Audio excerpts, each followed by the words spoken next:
Welcome back, everybody. Another Wednesday live stream, and we have a fun one for tonight. Ha ha ha ha. We have a laptop from 1997 here, a 29-year-old laptop, and it was sent for repair randomly. And I actually just got off the phone with a customer and kind of chatted to figure out exactly what was going on. So I put a poll up here to figure out, or just let you guys vote what you think happened here, so, or why it's here. So go ahead and vote. But how's everyone doing tonight? How's everyone doing? I need to update my chat layout here. I always forget to do that. Give me a second. Copy. Wes, how you doing? Montgomery, DIY Dave, how's everyone doing?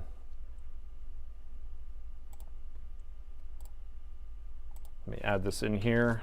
With this chat layout, it's kind of hard to see without me putting these extra little dividers in there. Okay, there we go. And I have some weird little chat window up here. Yeah, so go ahead and vote. We got about 10 minutes for this vote here. Now, yeah, it's irrelevant why we're voting, but this is just kind of fun. The system came in. I wasn't even ready. We probably won't even need a microscope, it says. Is it running Windows 95? It was released in 1997. This is the Latitude CP. It's probably running Windows 98 or 2000 or something. I don't know if it's running NT or not, but let's see. So Billy is going to be in the chat. I let him know that we're going to be doing this. So Billy's the owner of this laptop, and he can give us a little more information on it. Daryl, thank you for the donation. Thank you for the donation. So, but I want to know what people think of why it's here, and let's see what the votes are right now.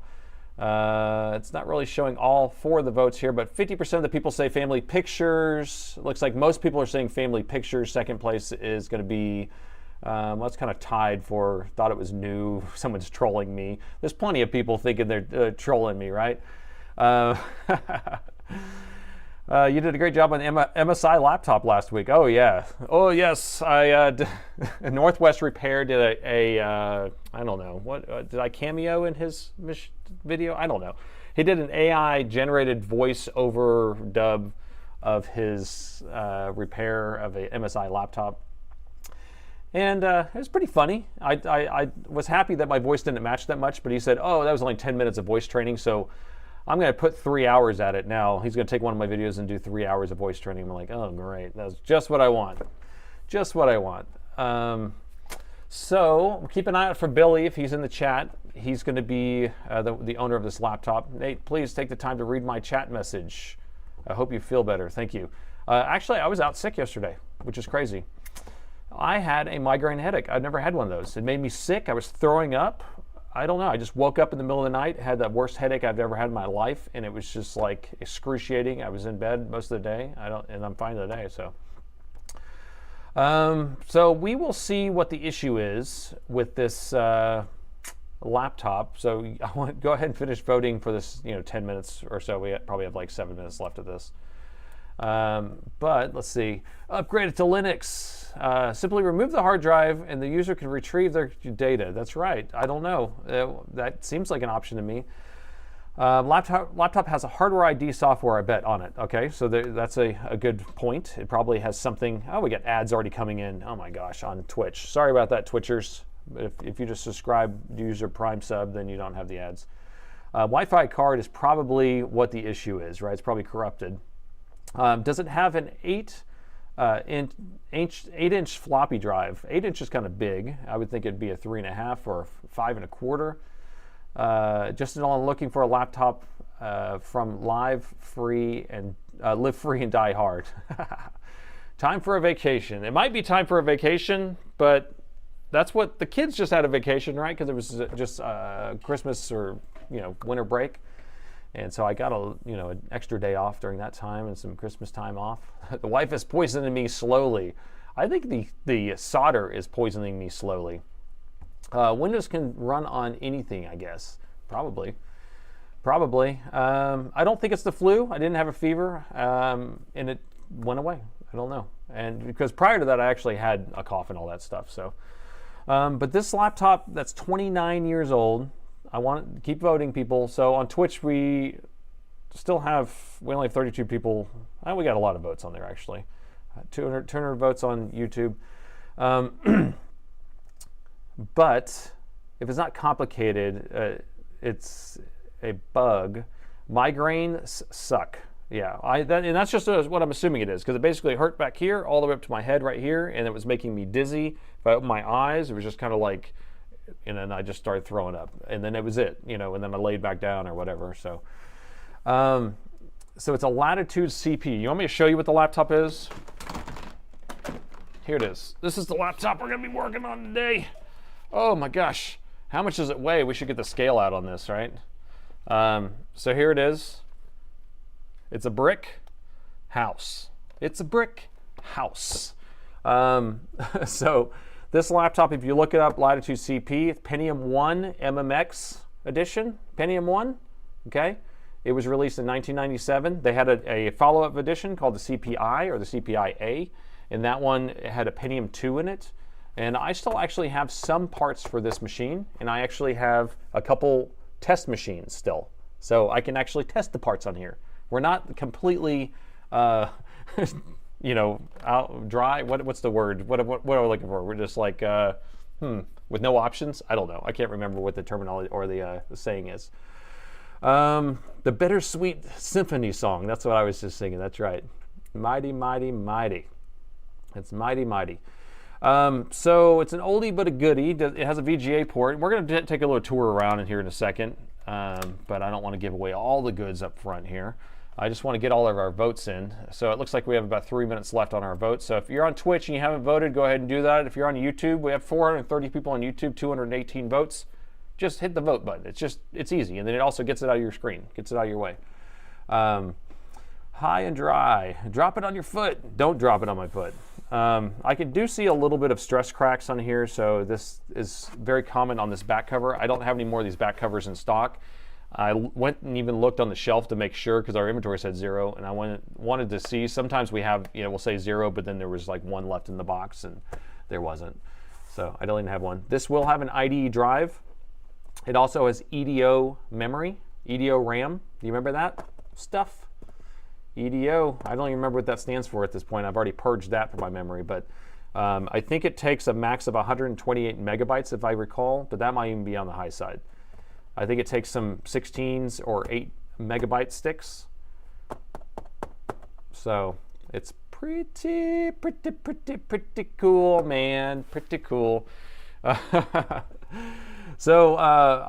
I want to kind of get your take on why you think it's here. Most people think it's pictures. Most people think it's family pictures. Now, if it's just family pictures, shouldn't we just take the drive out? Shouldn't we just take the drive out and plug it in, and then Bob's your uncle? Desktop slots were ISA. Yeah, they were ISA. That's right. The older desktop slots, and then they had PCIs also, and then they had AGPs for your graphics, and then you had PCI Express. So EDO stands for Extended Data Output. Did you type that into ChatGPT real quick? Extended Data Output. EDO does sound pretty legit, though. I have to say. All right, so at least it doesn't have a CRT. It probably has a TN screen or something like that. Do the smell test first. Probably should. Ooh. I might smell something. I don't know. Maybe. There might be a hint of magic smoke. I don't want to move it too much because there is a mechanical hard drive in this thing, so we got to be very, very careful. USB enclosure and fix the data. Fix it, and that's the data recovery. Done. Right? Put it on the shelf. Be done with it. Sparky's Linux machine. That's not a Type C. This would be a USB 1.1. It might even just be a 1.0. EDO stands for Extended Data Out. RAM was in the mid-1990s. Computer memory technology has improved the performance over, went off the screen, over older FPMs, fast page models, DRAM by overlapping memory operations.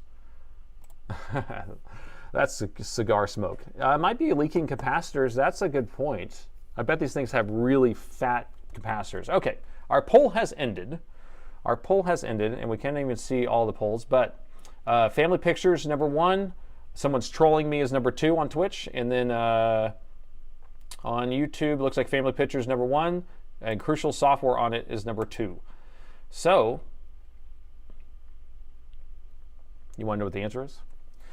So, this, I just called the guy ahead of time. His name is Billy, and he is a airplane mechanic, okay?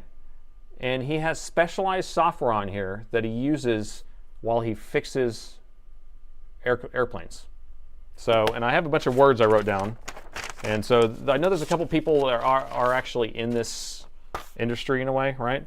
So he's an airplane tech. The software that is on this machine costs $25,000. So this machine's worth $25,000. And it's Falcon 2000. If anyone knows what Falcon 2000 is, I don't know what Falcon 2000 is. It uses the DB9 point, a CFE, and a FQMC. Does anything mean anything to anybody on there? I don't know. I don't know. So if you guessed crucial software on it, that's what it is. So this machine, they said they use it once a month and once every couple of months. They keep it in a cart. It's sealed up, and they go and they plug it into an airplane, and they can actually fire up the engines, and they can do see 4,000 different points and do all this stuff. And it's while they're testing, okay? And so this thing is worth a lot more than just the laptop itself. To me, it seems like we could probably pull the hard drive out, plug it into another machine, and it'd probably work. It seems like to me. But let's take a look at it for fun, right? The first thing I actually want to do is take the hard drive out, because I want to get it out of the picture while I'm moving this around, because I don't like moving mechanical hard drives around. So I'm just going to take that out, and then we're going to take a gander around, and we can look at all the ports and look at how it's set up. Yeah, it may be serial number locked, but I know how to get around that. I can rewrite a BIOS, no problem, no problem. But let me take this hard drive out. And there it is. Pull it out slowly. Do it bellissimo. So this hard drive is from November of 1997. Woo! There's your sign. So, and how big is it? Does it really say that it's a 3,250 meg? So it's a 3 gigabyte? That's a 3 gigabyte hard drive that's in here. Okay. Well, I would have had 10 backups of this by now, but we will address this when we get to that. I'm just going to set this off to the side very gently. Now, here's our machine that we're working on. This is our issue right here, okay? This is our issue. Okay, so he says it doesn't come on, but I just want to look around real quick. We want to look at all the options that 1997 had to offer 29 years ago, right?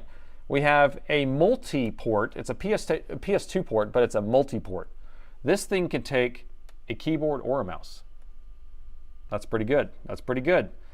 We have their 15-pin VGA port, DB9, so that's the serial port.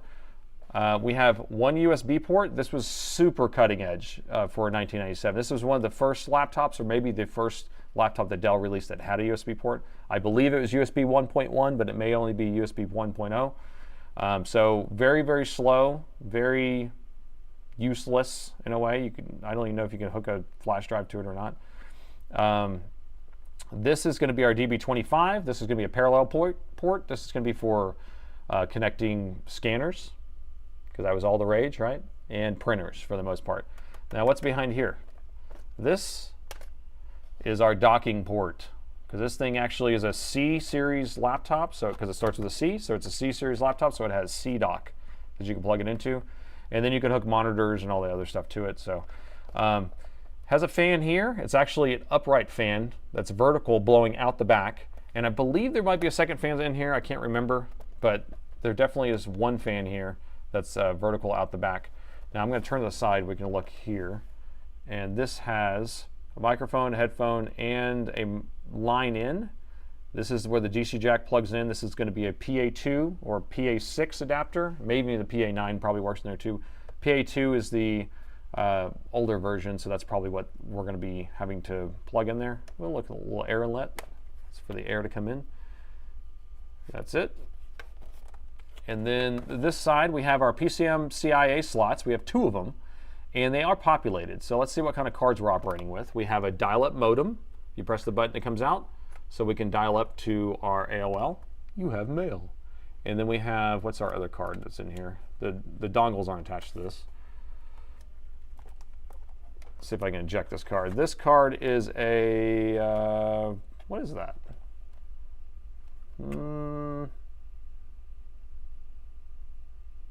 That might be a network card. It might be a NIC card, and then there's a little dongle that plugs onto it that allows you to plug it onto a network, probably 10-base-T or something like that. Anyway, and so that's our expansion slots. The newer ones had PCI Express expansion slots. Do you want to know what baud the modem is? Okay, people want to know what the baud is. Does even anybody know what a modem is anyway? This is a 33.6 modem.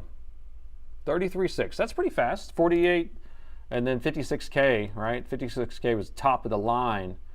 But 33.6 was pretty good. That's middle of the road. With some compression, man, you're flying. Turn that compression on. We got a new Prime sub. Thank you. All right, I'm trying to get this little thing to go back in there. Get in your home. These don't want to stay in. These ejectors. Get back in there. I'll deal with that later. Okay, all right, so we did the tour around the bottom, or around the side. I'm gonna pop the bottom door off. Let's take a look inside. I just wanna see, you don't even need a screw to get the bottom door off. So we just lift this up and we slide it over. I used to work on tons of these back in the day, by the way. We have two sticks of RAM, And EDO, like I said, I don't know what the density is, but we can look to see if it will tell me on here. I'm trying to inject it. Stuff's really in here. Not bad. Pretty respectable for 1997. Yes, I remember I worked at a computer store in 99-ish, somewhere around there, 99, 2000. And we had a bunch of these laptops, this exact model, and we were selling them all day long for $8.99, and they were used. $8.99. There's our $8.99 laptop special. All right, so I'm going to take this stick of EDO out. Okay, so it doesn't tell me what the density is, but someone will tell me on the interwebs. Can you read that number? Let's see if somebody can read it. Focus, focus, grasshopper. Got a hype train started. Level 1, let's go. All right, I can't get the focus on here. Let's go microscope. Well, microscope needs to boot up. Give me a second here. But yeah, I want to figure out what the density is of this. And when the microscope turns on, I'll let you know. Okay, there we go. What are we thinking? I don't know, somebody look that up. Somebody look that up. I'm thinking these are maybe 4 meg chips each. 416V4, I think it's a 4 meg chip. There's a lot of 4s in this. So this could be a 16 meg if you add them all up. I don't know, something like that. So that'd be 32 megs all the way around if it had 2 of those. Although this one has more chips on it. I want to say 4 meg base number is the chip. So 2 by 8. So these could be 16 total. 4 by 16. So this could be 16 megs itself, and then this one be an additional. Yeah, I don't know. This is the BIOS chip. So back in the day, you could just pop the BIOS chip out and just replace it. That was kind of fun. All right, so you want to know what the customer's note is? The customer's note says, will not turn on. He literally was cryptic on purpose. Your Twitch keeps dropping out, Wes? But is everyone else's Twitch good? May just need to down sample.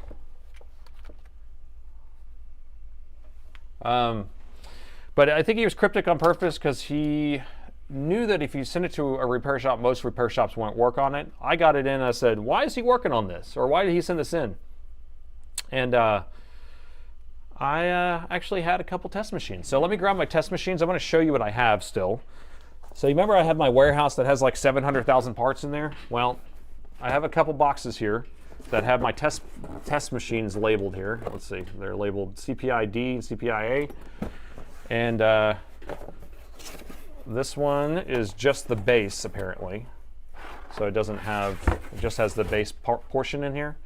And this one's actually the Pentium 2 version, so it's not going to be the exact model because it's the CPI-A version. And then this one is going to be my CPI-D version. And so there we go. So this is going to be my closer match, but it is kind of in pieces. We're missing the screen, things like that. But we do have something. All right. And this one still says a 266, MMC1 266. So this still may be a Pentium 2.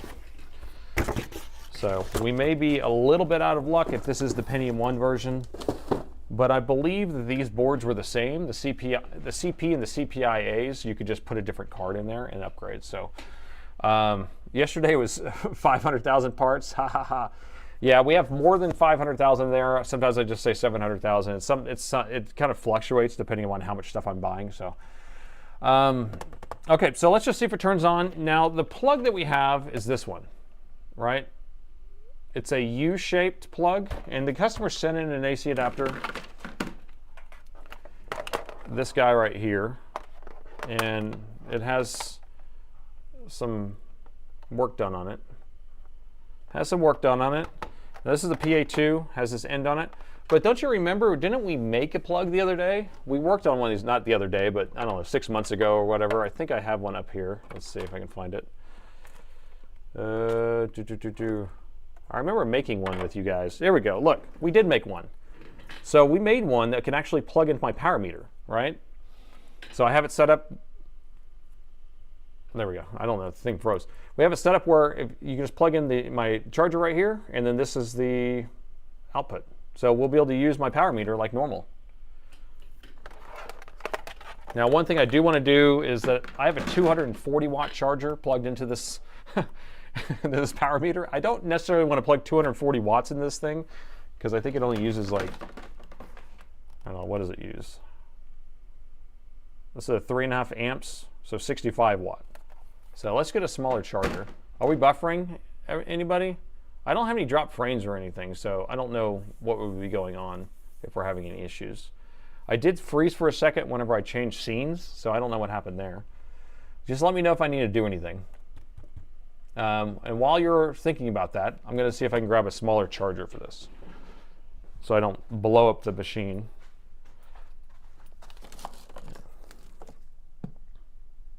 I just need to find a, I think I have a, here's a 100 watt, 130 watts should be not that bad. All right. All right, here's a 130 watt charger. So that will bring it down a little bit. They're 8 meg chips. So the whole thing is 8 megs, or each one of those chips are 8 megs. That'd be cool if they're 32 megs. That's pretty good. You know, at these RAM prices right now, whoo, they might be able to sell those. Let me plug this in. Yeah, I wonder what EDO memory is going for right now.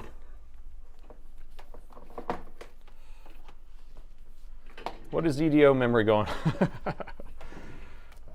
Okay, all right, so I'm going to plug in a 130 watt charger over here instead, so I'm not plugging in 240 watts. So we got that plugged into my meter there. Then we're going to take this little adapter that I had made, has a jack on it. We're going to plug that into here.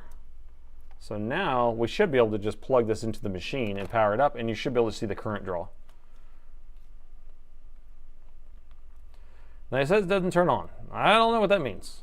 We don't know what it means. EDO is worth nothing? It's worth something because you can't find it, so therefore it has to be worth something. Now, the fact that nobody wants it, maybe it's worth nothing then, but supply and demand says that if you can't get it, you can wait, update AI to use EDO. That's what we should do. Hey, did y'all hear that they're bringing back the RTX 3060? Because of NVIDIA is, because all the AI plants are taking all the newer chips. Isn't that crazy? It's like, come on, people. All right, so here's where we're going to plug it in, right here. Watch for the magic smoke. All right, so I want you to pay attention to the power meter very, very, very intently. Just stare at that thing. Just stare at it. You ready? Because we want to see if it blips up at all. Okay, you ready? I'm staring. I'm staring. 3, 2, 1.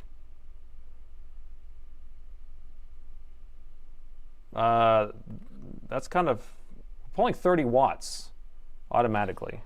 And we got something. What is this? What is that light there? That's a battery charge light. We have battery charge! I can't believe. Okay. All right, so it is powering on a little bit. It's at least charging. We got 2 amps of current going into the battery. I wonder how old this battery is. I want to see how old the battery is real quick before we proceed. I know. I'm prolonging this. We have a CD-ROM up front. I did not talk about these. This thing has a swappable bays up front. If you're not familiar with the C-Series, this is a battery you can put up here. This is a newer extend battery. So this was replaced at some point. And so that battery goes there. This is a swappable slot. You can put in a floppy drive. You can put a CD drive here. You can even put a battery here, so you can have 2 batteries up here. It's pretty slick. I think that they should bring this back for sure. If you're going to have something you're going to bring back, bring that back. All right, so the battery charges. Now, I don't know if it has a charge. There's a button on the back. Let's see. There's no charge on the battery, but we'll change that by making it charge. Make it charge. Okay, plug it back in. All right, so we have some current draw.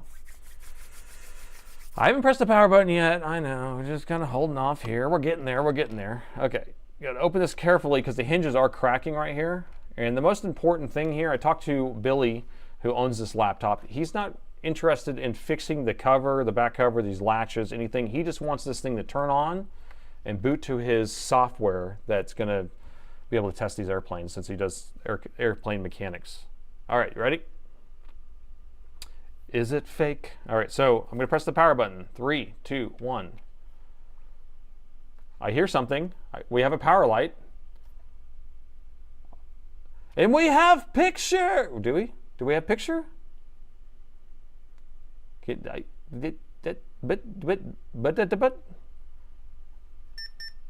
hear beeping. The screen is warming up, the backlight's turning on, and there's no drive, so this machine works. I didn't turn it on ahead of time because that's how I do it. I'm cold. I go in cold. I know I should have turned it on ahead of time to see if it even worked ahead of time, but I was told it didn't work. Okay, let me turn this back off. Let's put his hard drive in there. I know, you should screen it. You should be screening these things before you go on live, man. What are you doing, bruh? Okay, so hopefully it's not the disk. So I'm going to plug this in. It's only 29 years old. Today in the news, Nathan was killed by a fire. It's charging a 20-year-old battery. Okay, turn it on. We have his hard drive plugged in. I hear it. I hear the old spinny spin spin. This thing actually was upgraded to a 233. It has a 233 XT in here. So they upgraded it to the, it's starting Windows 9.5. Windows 9.5 is on here with Microsoft Internet Explorer. Dude, bruh. I love this. This is cool. You remember how it does a little sweeping thing across the bottom? I like that better than the circle. Dude. Oh, new hardware found. PMP in action. General IR serial port. Sure, we'll install the IR serial port. Oh, it needs a driver. Should I connect it to the internet? No, it needs a floppy disk. I'm going to cancel out of that real quick. I can't believe. Easy pizza! Easy pizza! I have a fallback plan in case this was going to be really short-lived. I do have plenty of laptops to work on if we need to, so that's not a big deal. That's pretty funny, though. Okay, turned on. We have some airplane software here. I can hear that hard drive just crunching away, though. Oh my gosh. I should clone this hard drive for him. That's what I should do. It's crunching. I can hear. I don't hear. Oh, let's get the microphone in this.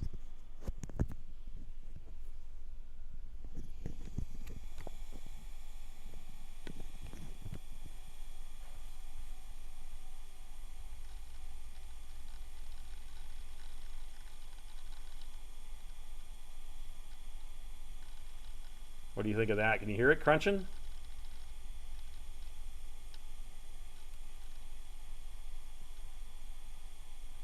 The sweet sound of hard drives.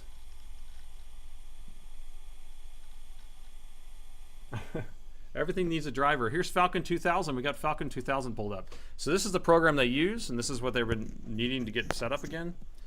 Sorry, let me put this mic back on. So everything's working. So the end. No more. That was all I had. Thanks for coming. Okay, no, let's go back and check his AC adapter. He said that his AC adapter didn't work, he thought, so then he scabbed together another AC adapter and sent that to me. So let me plug this one in and see what it does. I'm assuming he tested the voltage on it since he cut the wire and hooked them together. Now it'll be interesting if this thing doesn't turn on. Is it an OEM? Yeah, this is an OEM from a long time ago. But it'd be interesting if it doesn't turn on whenever it gets moved or something. Here, I can't remember if this is one that if you move it, it unseats itself. Okay, I'm going to close this. Oh, it locked up. It locked up when I did that. Ah ha ha ha ha, we figured it out. All right, so just so you guys know what I just did, let me grab a, here we go. I'm not going to do it on this one again. So I'm going to grab this one right here.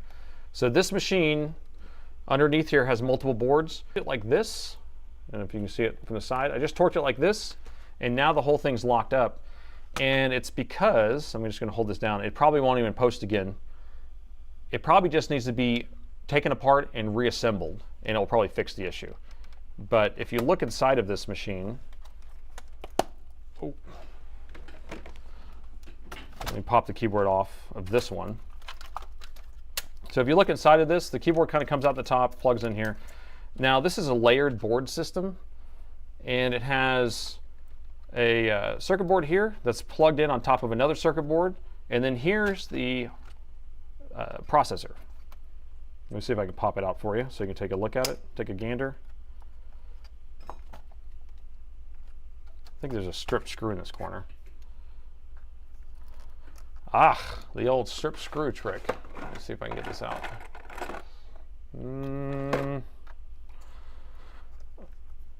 Got it. Got it.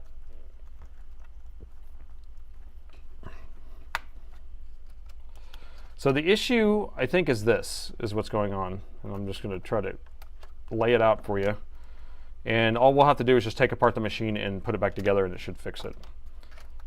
Okay, got the card out. So this card is the CPU, okay? And it has two slots right here that line up here, and it just sets in here. Now, if I torque the board, if I torque the entire machine, that can kind of come unplugged. And if I torque the entire machine, this card right here can come unplugged. So my thought is that if we take it apart, we should be able to push down on these, because this actually pops up like this. I can push down on these, make sure all that's plugged in, and then reseat the CPU, make sure that's plugged in really good.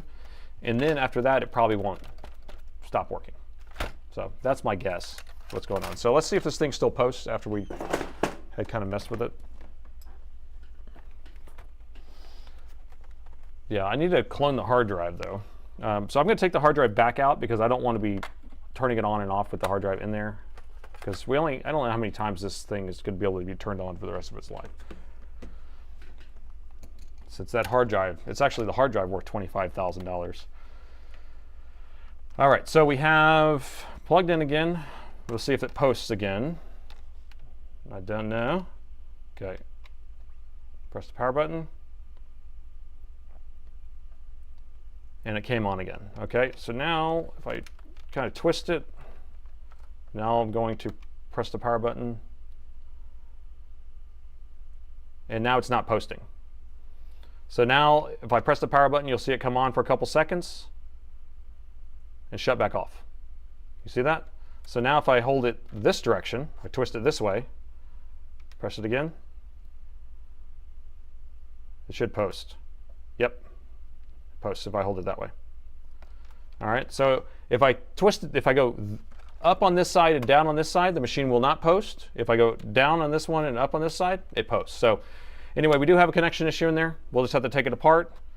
We'll reset all the connections, make this thing brand new, like, oh, except for this hinge. We'll make it like new. It's awesome to see old hardware like this. Yes, it is. I love working on this old stuff. So we're going to take out the keyboard first, which Dell used to label all these. I can't remember which one it is. Which screws is it? Is it this one? We're already missing a couple screws. You vote for cloning. Yes, I'm going to clone the drive regardless, but let's see, IDE cloning thing. Yes, I do have one. So this is a 40-pin IDE. Again, I don't want to mess with that drive showing you guys and flopping it around, but I can go grab a stand-in, but I do have some 40-pin IDE actual drives, and so I have an adapter to the 40-pin IDE to USB, so I can clone right off of that. So that won't be an issue. And I got my big drill out, which is what I used to use on this, which I think is great. The cloning wars has begun. We're going to take out our modular bay devices. All right, so since this machine is worth a lot of money, we have to be very careful with it. Now, I think that we should be able to, this drill looks like it's from 1997. I think it was actually. That's a good point. 28-inch ounce. I got a few of these devices. It's like a big box under the desk, and then there's two drills you can hook to it. They were used in factories, and I think I got these when I first opened my place. So they might have been around 2002 or 2003 when I got them, and then they were from before that. But I love them because they spin really fast. They have a torque setting where they'll stop the screw at a certain amount of pressure. And let's see, I gotta lift this out carefully. There we go. You want to replace your keyboard? It's that easy. This is part of the Dell commercial, right? Dude, just change your keyboard out with 1, 2, 3, 4, 5, 6 screws. And the keyboard is out. So here's our CPU. Here's that other board. Aha. Aha. Yep, I can see it. Let's see if I can get this in the right angle. I think it's going to be hard to see under the camera. I'm going to try to get this lined up perfect for you guys. Okay, see if we can get in here. All right, so I want you to see right here. So you see this board? And you see underneath here, we have another board. And in this little spot underneath here is like a joining thingy, whatever you call it, a connector. And they're sitting on top of each other. I haven't pressed these together yet, but I want to see if they will move. Ready? I'm going to press it down. It moved a little bit. Not as much as I was thinking. I'm not as satisfied as I was thinking it was going to be. So the next thing that I think is the issue is going to be the CPU. So we're going to take the CPU out. And you know what would be fun? It'd be fun to see if I have a CPU we can upgrade them with. This has a 233. Can we get them up to 266? Can we do it? I don't know. I might have the CPUs or not. I don't remember. I wonder if it takes an RTX. We can put an RTX GPU in here. So heatsink's pretty simple, just 2 screws holding this on and a felt pad of some sort. Yep, it just sits right on there. It doesn't even use thermal grease or thermal paste. It just has this little soft little pad, and then that makes contact with the actual CPU metal plate that I guess the die is underneath there, or I don't even know if it has a die at this point. And I can actually see that it's risen up on this side. It's not as flush on this side. And is this a poor design? I think it is a poor design. Okay, guys. Dell needs to go back to the drawing board on this. All right, Intel. All right, look at this. So this CPU has 4 corners on it, right? If I'm not mistaken, there's 4 corners on this card. Do you see what's missing? There's no hole or a screw on this side. So this is screwed on with just 2 screws, so it's just hooked to there. We have a screw in this corner holding it down, screw in that corner holding it down, screw in that corner, and this one's not. And I can see it is actually risen up in this corner right here. So if I just press down, oh yeah, oh yeah, oh, that was so satisfying. That's what I was looking for. That's what I was like, oh, I feel so much better. Yes, that thing just went, just sat down where it wants to be for the rest of its days. It's gonna live there for the rest of its life. So the CPU was basically coming undone halfway on that one edge. Well, I guess it would be on this edge. And so anytime we torqued it, it would kind of sit down more and not sit down. So now that we press that down, it should turn on every single time. It doesn't matter if we torque it or not. Oh, and I wanted to see, I think it said it was a 233 when we turned it on, but I want to see, does it have a part number on it? Who wants to look at the die on here? Let's look at that. Since we have it open, we can use our old Mikey microscope. So this would be the math coprocessor, I guess. You guys know more about this stuff. 75 megahertz something. That's a Mitsubishi chip of some sort. This would be the CPU itself, the Pentium 1 or Pentium 2. I think this might have been upgraded to the Pentium 2. Because I don't think the Pentium 1 went past 200 megahertz. I think this is a 233, so I think it'd be a Pentium 2 with MMX. So that's the, so that'd be the chipset then.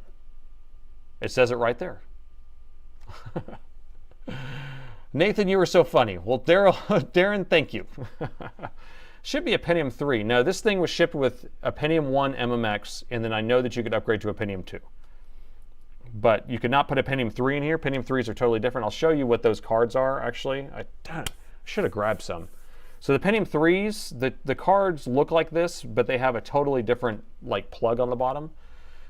Isn't there a risk that 25,000 software is tied to the CPU and changing it could break the software? No, I don't think so. I think if it's tied to something, it'd be tied to the service tag. But this is a 5-digit service tag, which I think is crazy. It was before they had 7 digits. Let's take a look at the rest of the board while we have it open. I'm not going to change the CPU out. I was just kind of joshing a little bit. But what is this guy? Texas Instruments? I don't know. TI? Is that a TI? I like that TI logo. Is that the old TI logo? With a Texas with an I cut into it? That's pretty slick. Why'd they get rid of that? That's a better logo than they have now. Don't you think? That's better. Anyway, okay, that's just my opinion. Okay, Magic something. Magic cursive. I can't read cursive. And apparently it passed twice. Whatever it is. Does it have 1080i output? What is this chip? The PCI bus controller? It's Magic something. What's that second word? Graphics? Oh, maybe this is the GPU. The old GPU or mushrooms. Magic mushrooms. That's what it is. You guys are so silly. You guys are silly. All right, so just in case somebody MacGyvered a wire in here at the last second, they're like, actually, we need a bigger ground wire over here, so let's just do that now, if you don't mind. That was the good old days where you could just put a big giant wire across there and you're like, That looks official. That looks good. Okay, so I think we're good to go. The Magic Graphics, Magic Smoke, the Magic Mushrooms graphics card. What else should we do? Did y'all want to look at anything else before we mess with this? Before we put it back together? Oh, here's a cool feature. We're like, what is this? This is a spring, kind of like you would see like in your battery compartment, a little spring, but it's for the keyboard. So whenever you have the keyboard in here and you want to pop it out, you unscrew it, then it kind of helps lift up the keyboard on that edge. It's kind of like an ejector for your keyboard. An ejection seat on this keyboard. 2D graphics accelerator. That's pretty dope, man. Uh-oh. Uh-oh. Where's my other screw? I know I started screwing this in at one point. Does anyone see it? Is this it? No. Uh-oh. I guess we have to dig in the old screw bin. The old screw bin. All right, so we got to find a screw because I lost one of the screws. So we're going to upgrade them to this here screw right here. This one is not vintage. So this laptop's no longer all original. It has a different screw. We cannot sell it in a classics collection anymore. It's just lost a lot of value from that one screw. But I think it's going to fix the issue there. Okay. We can even adding a second M.2 drive. Where this thing you can actually add a second hard drive in this, inside the C-Series bay right here. We can put a second hard drive, and then you can clone straight inside the machine to machine. On my drill, what's on my drill? I want to see. What did Paul say? An amazing drill. Yours is bigger. I love my drill, by the way. I love my drill. Okay, so I keep opening and closing this lid, and I don't like it, but I have to in order to get these screws in there. Should we turn it on first? Turn it on or just trust it? We should ghost to clone. Yes, we should use Norton Ghost. That's what we used to use back in the day. Raise your hand if you used Norton Ghost back in the 90s and 2000, because that's what everyone used to clone everything. Norton Ghost. And are these screws long enough? Look at how long that screw is. Yeah, we use Norton Ghost every day. And I think we had a licensed copy. Amen, Norton Ghost. And we're missing one of these, but it was already missing, I promise. It wasn't from me. Hand raised, hand raised. Or you can put a concur emoji. I concur, I concur. But we're missing 2 screws. Where do these other screws come from then? By golly. Oh, let's go to the hard drive. I can actually say hard drive because it really is a hard drive. Still Norton Ghost for retro purposes. But doesn't like Clonezilla you can do Clonezilla for retro purposes? I don't know if I have 20mm screws in here. Oh, here's one. This one might be too long. Look how long that guy is. All right, let's see. No, he's too long. All right, he was already missing some screws. I was going to try to find some. I can probably steal some for my test machine. And then we'll put it back to factory. We'll get this thing back to factory. Ultimate boot. Put a Linux kernel on it. We got some concurs coming in. Good job. Good job concurring. All right, so let's put these things back in here. We're going to boot it up and make sure it doesn't lock up anymore. I'm not going to put the hard drive in yet because we just want to make sure it doesn't lock up on the boot screen, the post screen. Nice wire management. Thank you. Okay, slow but surely. Okay. We're going to plug it in. Keep an eye on the power meter. Automatically starts pulling some current immediately. It's really strange. Like if we had a normal machine, a normal meaning like a modern laptop, if I plugged it in, it jumped straight to 2.5 amps, I would think that something is about to start on fire. But I guess this thing just starts charging right when you plug it in. Doesn't even matter. It doesn't even think about it. Does the system have a RAID controller? I don't think so. Concur. Press the concur button, everyone. Yep, Clonezilla will do it. I think Clonezilla is the best for like everything because you can clone Linux and Windows and even BitLocker encrypted stuff. It's just, that's the way to do it. It's gonna lock up. I don't think it's gonna lock up, people. It's not gonna lock up. Okay, let's turn it on. Let's go into the BIOS, the BIOS. That way we can spec it out a little bit. Magic Graphics 128 XD. Maybe you can see this. Beep, beep. Okay, Phoenix BIOS. Wonder if the BIOS revision is up to date for a CP. A03 seems kind of old. Okay, so 128K, I guess? Or no, 48K. So it's a 128-bit. That can't be 128 bits, but anyway. 48K, SVGA. SVGA screen's pretty nice. So it says it has an M233 XT, so that would be the Pentium number 2. Not working. Keyboard's not working. Did it lock up like you were saying? Let me try this again. Let me turn it off. Let me turn it back on. Gritty, thanks for the bits. Let's try this again.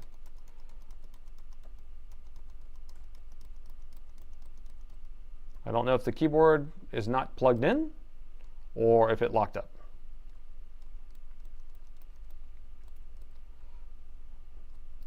That company became NVIDIA? Really?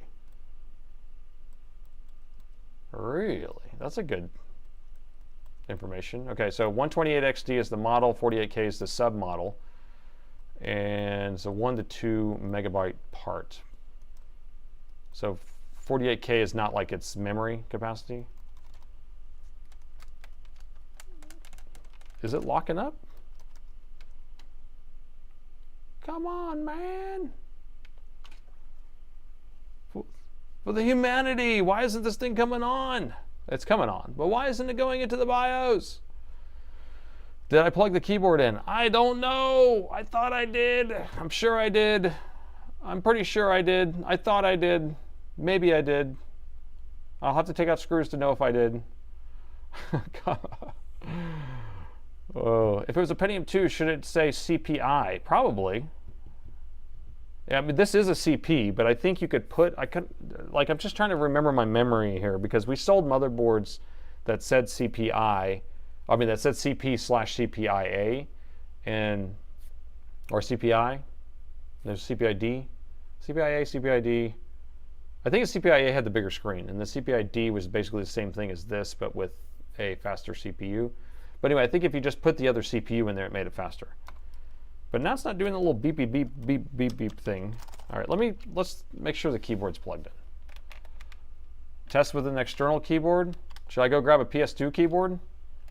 Or should I do USB? I don't think they have USB emulation. So let me grab a PS2 keyboard. Do I have one? Yes, I do. I'll be right back. I have to walk to my office though, because I'm way back in my office. So the audio may cut out for a second. We will see if it makes it all the way back here. But I'm walking far away from everything. And it's dark back here because everyone has already left. Oh.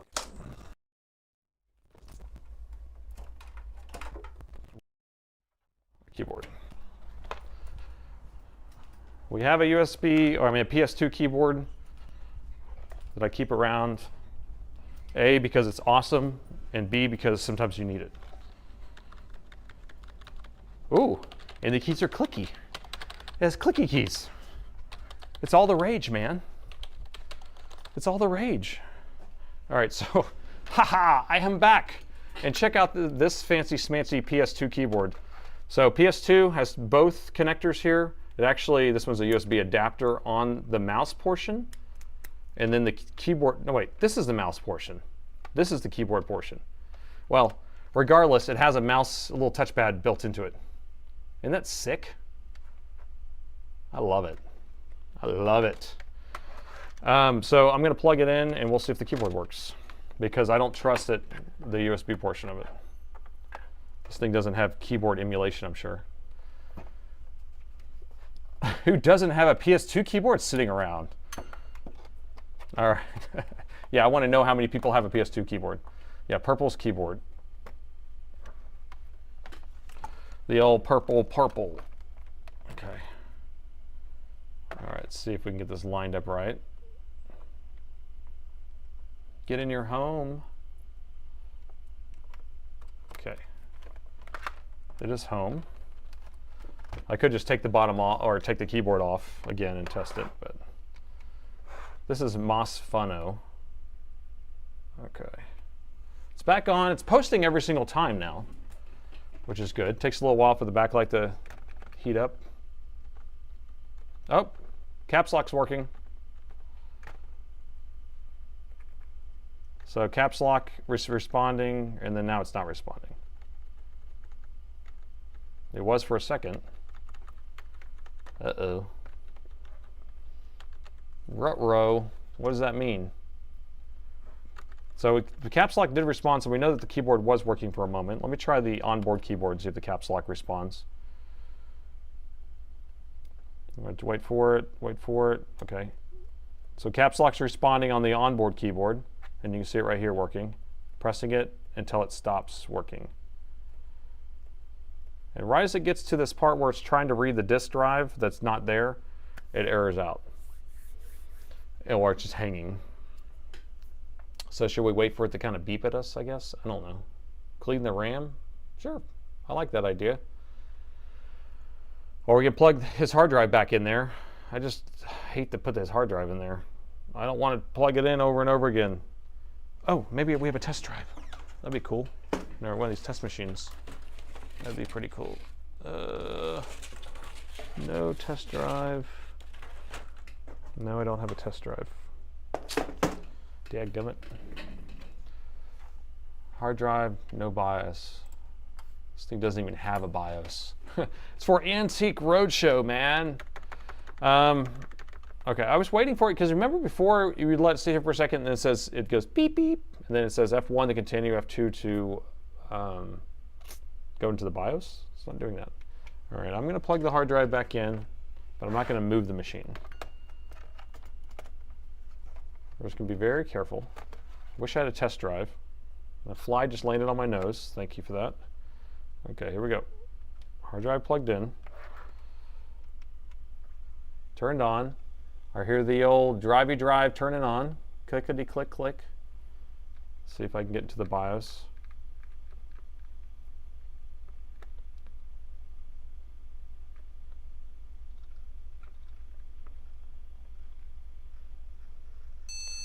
We have picture! Oh, it's doing a scan disk. Remember that scan disk window?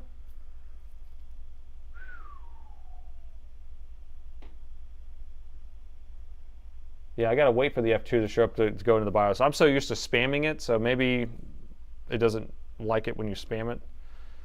Shoot, maybe you have to hit delete to go in it. Oh, it found problems. I don't know what to do. Oh, I don't want to do anything here. I don't want to do anything. Don't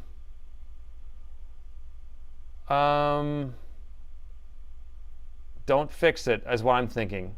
I think that's probably the smart thing to do, is to not fix it, because it was working, right? Yeah, clone it first. I would say do not fix. Okay, that's what I'm going to do. I don't like this. Okay, here we go. Don't fix. Yeah, because we just, it was working, it booted the Windows. We don't need to be messing with anything. Windows is starting. There was an error with ScanDisk. Continue starting Windows. Okay. You see the sweat dripping down my head here?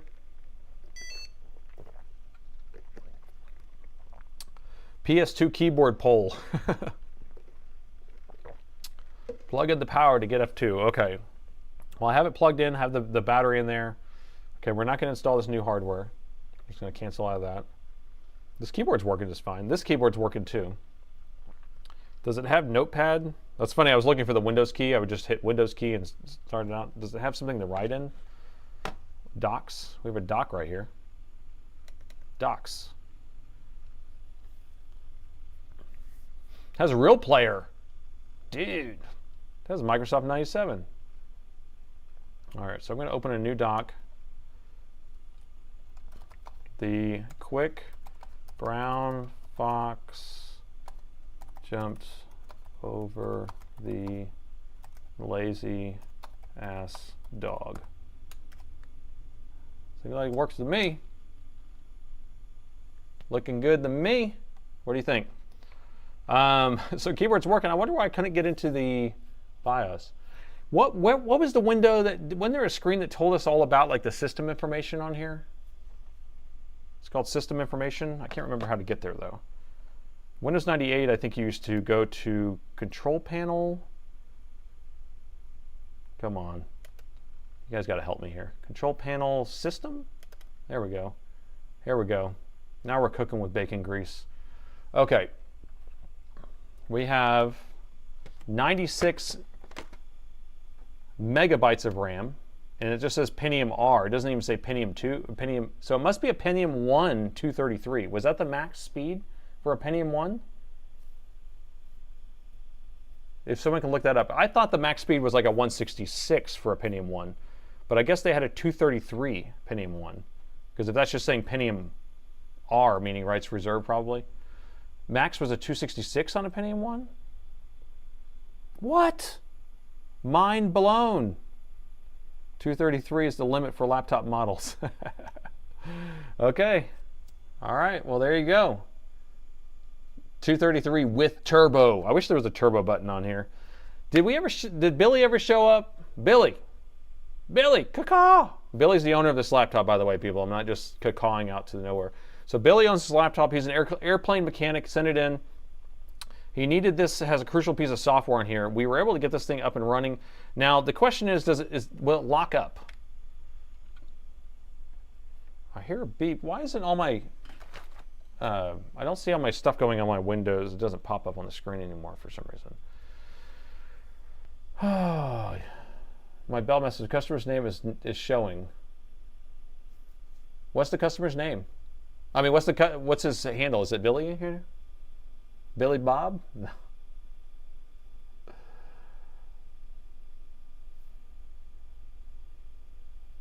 Oh, the customer's name is showing where?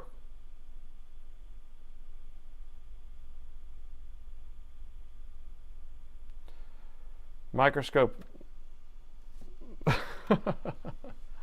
Yeah, so I don't know what's going on with this stuff. Billy Goat. Okay. It was on the page before the Windows 95 status. Oh, okay. Gotcha. Well, I wonder. Oh, I see what you're saying. Yeah. But I don't think it's a super big concern with that. But thank you for letting me know. Okay, so I can get this keyboard out of the way. Well, I was hoping that he was going to be able to see me fix this. Now, we want to see if this locks up still, right? Ready? So all I need to do is twist this and it would lock up before. So now, if I twist this, twisting it back and forth, still working. So I saved another laptop.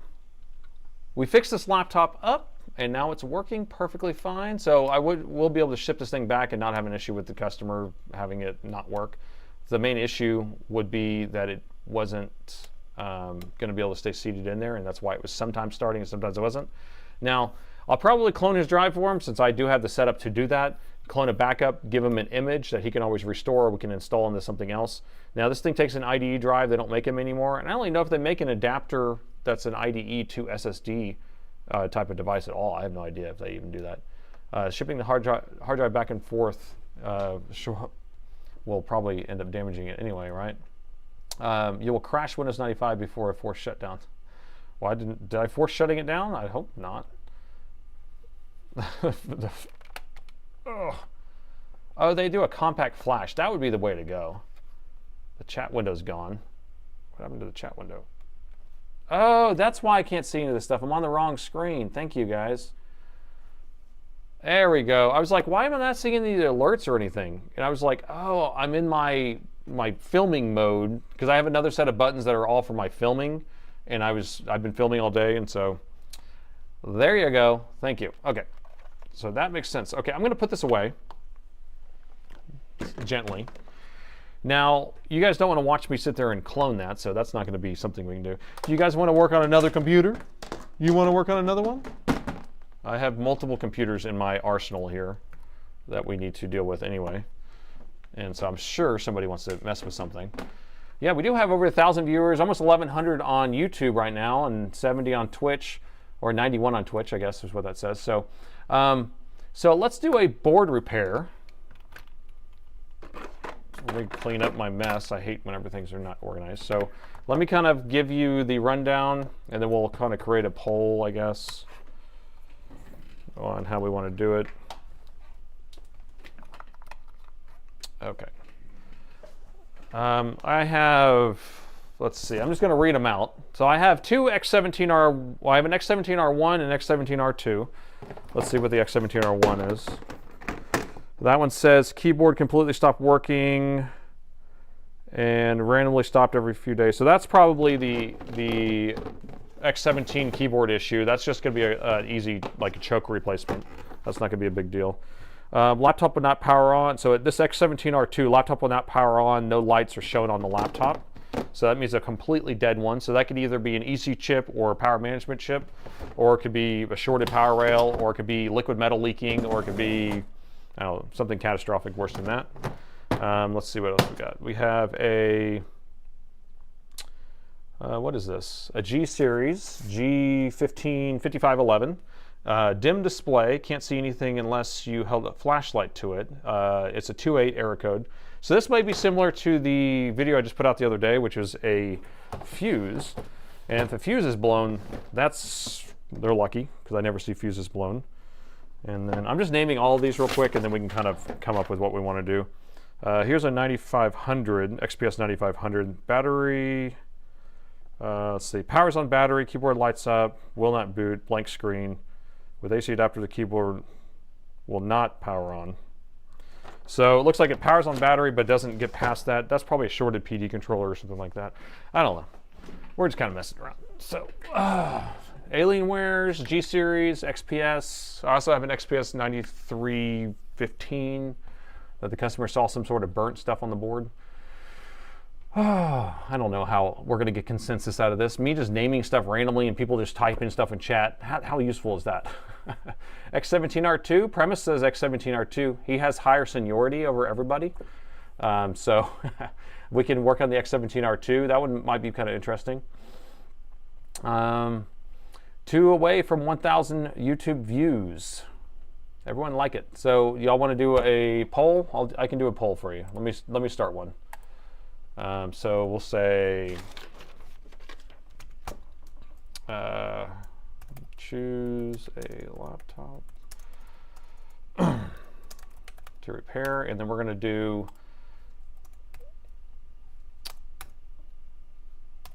so the Alienware X17 was the R2 was no power, and then we had, what else did we have? A 9500 powers on battery, so XPS 9500 powers on battery only. And then what else? G series dim display.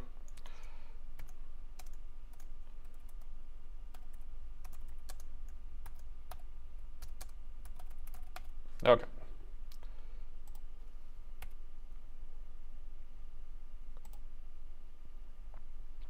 All right, premise, if you want to duplicate those, if you don't mind, over there on the Twitch. And so Twitch, you go ahead and vote once premise gets that built. I just did the YouTube one first. And I vote for the X17.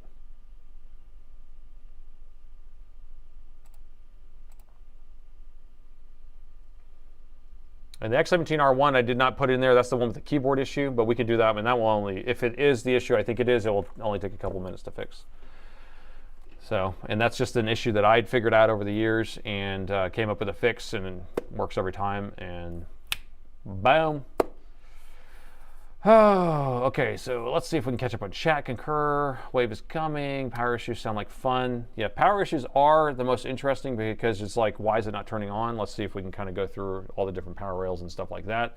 Not charging is still good, so like whenever you have an X9500 like that, where it powers off the battery but doesn't charge off the USBs, we could have PD controller issues, so power delivery chips issues, but we could also have shorted power rails, we could also have power management chip issues, we could have shorted pull-up resist or capacitors on the VDD line. I've seen all sorts of different stuff that causes that. So lots of different things for the XPS. The X17 could be leaking liquid metal, could be power management chip, could be the EC chip programming. I've seen tons of those lately, so it could be something as simple as an EC chip programming. And I don't know if the X17 is more challenging or not. I don't know. They're all kind of the same to me at this point. Pash the shrooms, man. That's the magic mushroom chip, bro. Good evening, welcome. I see Dell brought back the XPS model. Yes, they sure did. So they were idiots last year, and they got rid of all other models and just called it a Dell Pro, Dell Pro Max, Dell Pro Max Plus Premium Deluxe. And so now they actually brought back the Dell Premium version, which is the third tier up of the base model.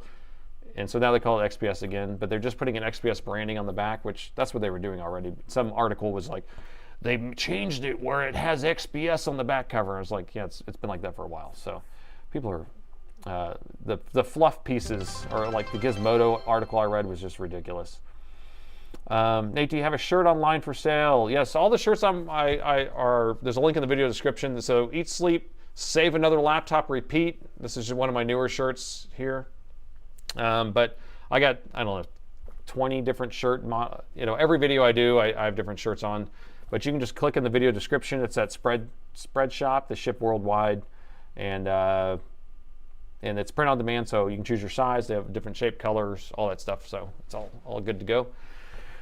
Now, can you get rid of all this AI marketing obsession?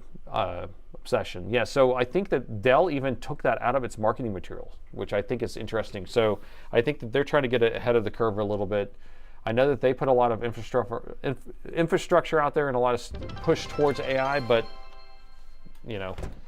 Pedro, thanks for the Prime sub. But I know that this craze is kind of winding down a little bit, and yeah, I can't wait for it to be done. Just a reminder, we have a vote here for 3 different laptops to work on. We started with that laptop that was 29 years old. We got that one fixed up for Billy, who is an airline mechanic, and so now we're trying to figure out what laptop we're going to work on next. So go ahead and cast your votes. Looks like we have about 867 people on YouTube, but only 223 votes. So go ahead and vote there. And same on Twitch, you got 80 people on Twitch, and we only have about 20 votes. So y'all are falling behind here, so get on it, people.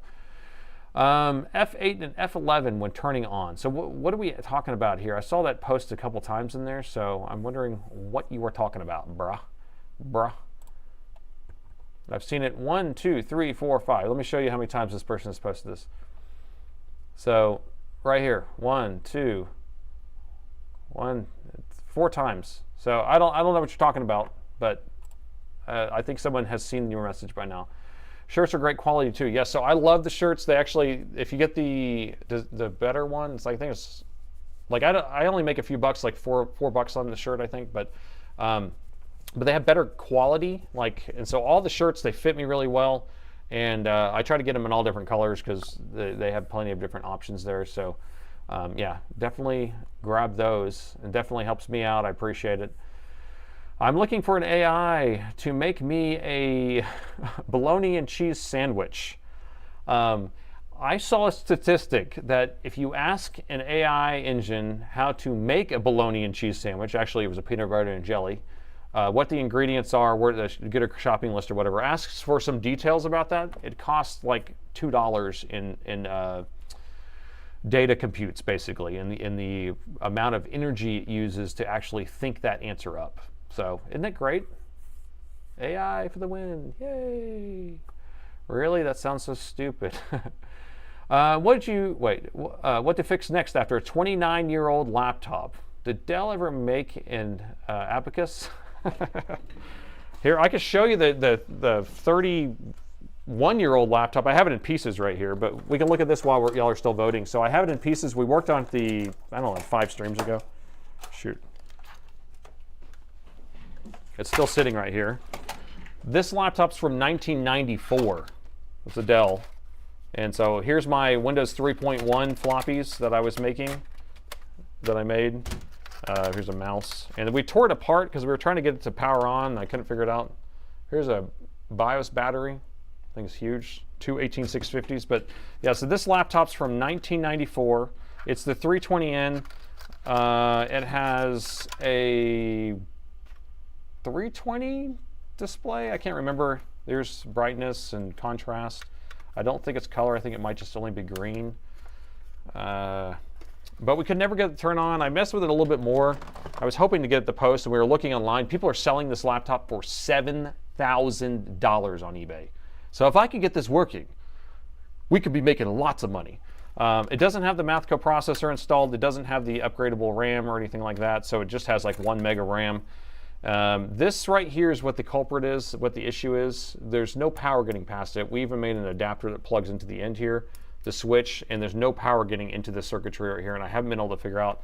But that's the power supply, or the, I don't know, power rail, main power rail producer, whatever it is.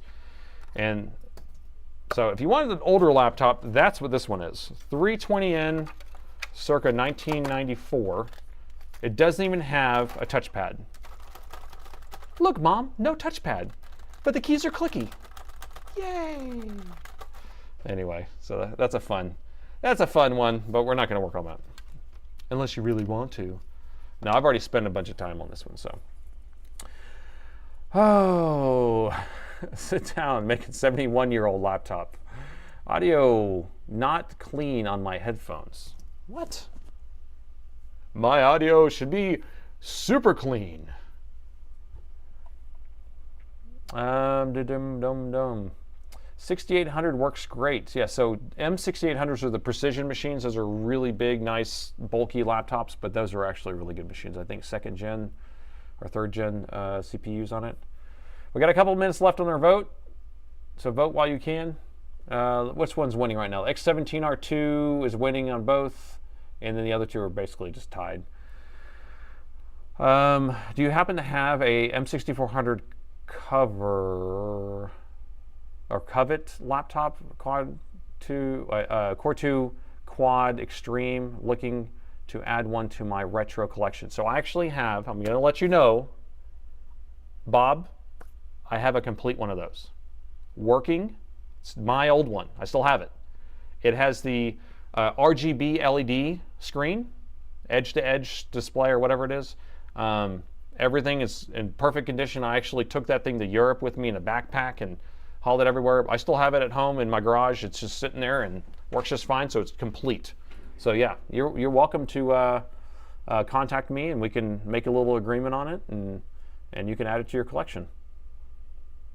Audio is fine. No dirty audio here. You get dirty audio, but you don't get dirty audio.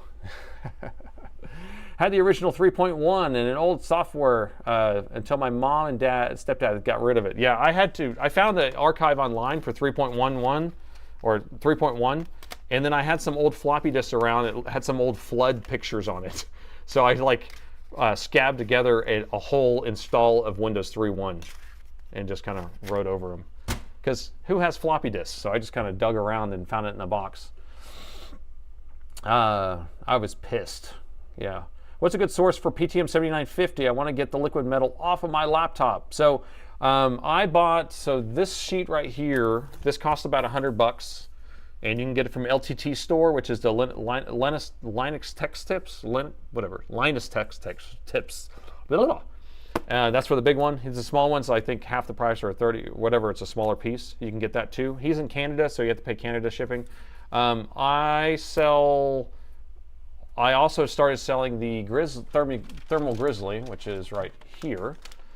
So this is going to be the phase changing sheets from Thermal Grizzly, and I have these on my site. These are 16 bucks for a pretty big square of this. And this stuff is nearly identical. I know there's different disputes. I don't know. I haven't had any issues with it, so I've used this one too. So we have this. There's a link in the video description for that, or it may not be in this video, but any of my other videos. It's on my site, so you can definitely buy. This is the Thermal Grizzly version of the PTM. So give that a go. I would try that next. You still have Windows 3.11, which is for work groups. Yes, that's for networking on your token ring, probably, right? We got 30 seconds left on the vote, so I think the Alienware won. Let me get this big giant thing out of here. Sysinfo, I remember that. Sysinfo. That's how we get all the info, is through the Sysinfo. Now I concur. Completely concur. Unopened. Canada shipping is more polite, eh? I like that. That's good. Yeah, I think whenever I just reordered another big sheet from Linus Tech Tips, and it was, I think a total was 113 bucks or something like that. And so that's the sheet that I use for putting on all the repairs usually, because it's bulk. And the ones I get from Thermal Grizzly, I have to buy by the piece. And so Thermal Grizzly gives me a discount so I can make a little bit of money on it, but I have to sell it at their price. So their price is 16 bucks for $15.99, so that's what I have to sell it at. But they give me a discount so I can make a little bit of money on it. Okay, so what are we on? Did we decide? The X17R2 with no power. That's where we're going next. Where we're going, we don't need any power. All right, so let me grab that one. I know, with all these Back to the Future quotes, I get so old. Marty, great Scott. Great Scott, it's a Alienware. All right, it's an Alienware. All right, new date, another laptop that needs to be saved, and this time we have an Alienware X17R2. Now this one came in because it has no power at all. It's absolutely dead, no signs of life. So I haven't taken a look at this yet. Let's take a look together and see if we can get this figured out. There you go. I want to see if I can repurpose some of these live streams into the longs, if I can re-edit them down or something, because doing these lives and then not being able to repurpose them and then they kind of just die with views after a few days, it's kind of a pain. Kind of a waste almost. Well, I concur. All right, so everyone voted. We saw the 70% on there. What was the second place? Second place was the dim screen. And what was the other second place? XPS 95. So dim screen basically tied for second place. I mean, whatever, if we get to it. This one may be something easy, maybe something hard. I don't know. All right, so the X17, this is circa 2023, so it's only like 2 years old. And press the power button, nothing's happening. So this machine would probably have a 40 series GPU in it, and or it may only have a 30 series, but I'm pretty sure it has a 40 series. And a 13th gen CPU, I believe. So no power when I plug it in. Let's plug in the power meter and see if we pull any current. I am back to my 240 watt charger. Now this machine probably takes a 330, but it's not going to care when it's coming on for a 240. It would just tell me it's a little low. What I'm looking for when I plugged it in, I looked at it, was at 0.01, and then it went down to 0. So now, sometimes this is what happens. It should sit there at 0.02, but sometimes you plug it in, it will go up to 0.01, and then go down to 0 if it detects a short somewhere. So there's a chance there's a short on the board. The other thing I'm looking for is with the lid closed, I look at the current, I'm going to open this up. And I'm not seeing any current draw at all. Sometimes you'll see the Hall effect sensor trigger something and you'll have a little boost up there, but that's not happening. I'm going to hit the power button and we get nothing happening there. So power button does nothing either. So those are the three things I'm looking for before we even open it up to determine that there may be a short on the board. So that's where I'm at with my thought process at this point, is that there may be a short on the motherboard, and it's going to be on the lower power rail. It's not going to be on the higher power rail. It's not going to be the main power rail. Remember, these things run on 20 volts, right? So you have 20 volts across the top. then it comes down, gets a 5-volt power rail, and then another 20-volt come down to a 3.3, the other one goes to a 1.8, the other one comes to a 1.2. This one actually might have a 5-volt that's for the RAM also, and then it will also have the CPU and GPU, and you're going to have all these other ones. So if it's on the main power rail, we plug it in, shorts out.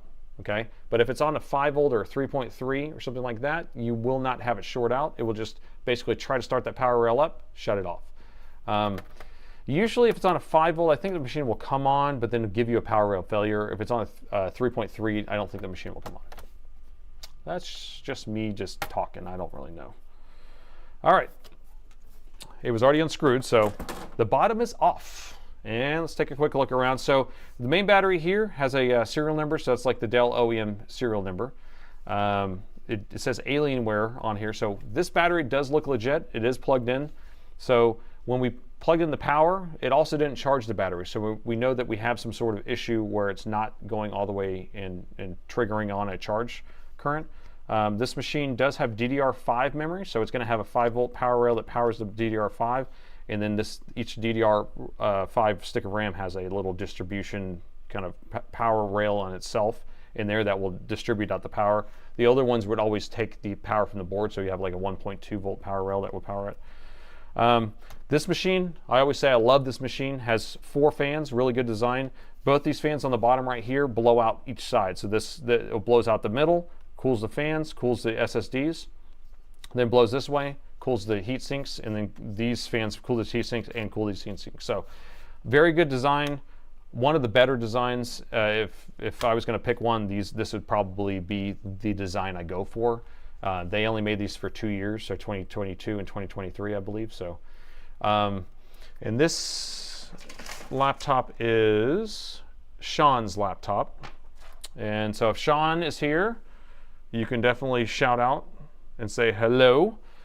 So what I want to do first is I want to measure on the battery connector. I want to see if we do have any voltage on the battery, because remember, if we're thinking that there's a short on the motherboard, what will happen is the battery will shut off, or it will say 0. So if we measure it, you'll see that the battery is 0.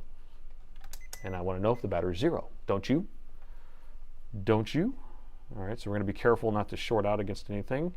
The battery pins are going to be, you can actually look on how many pins there are.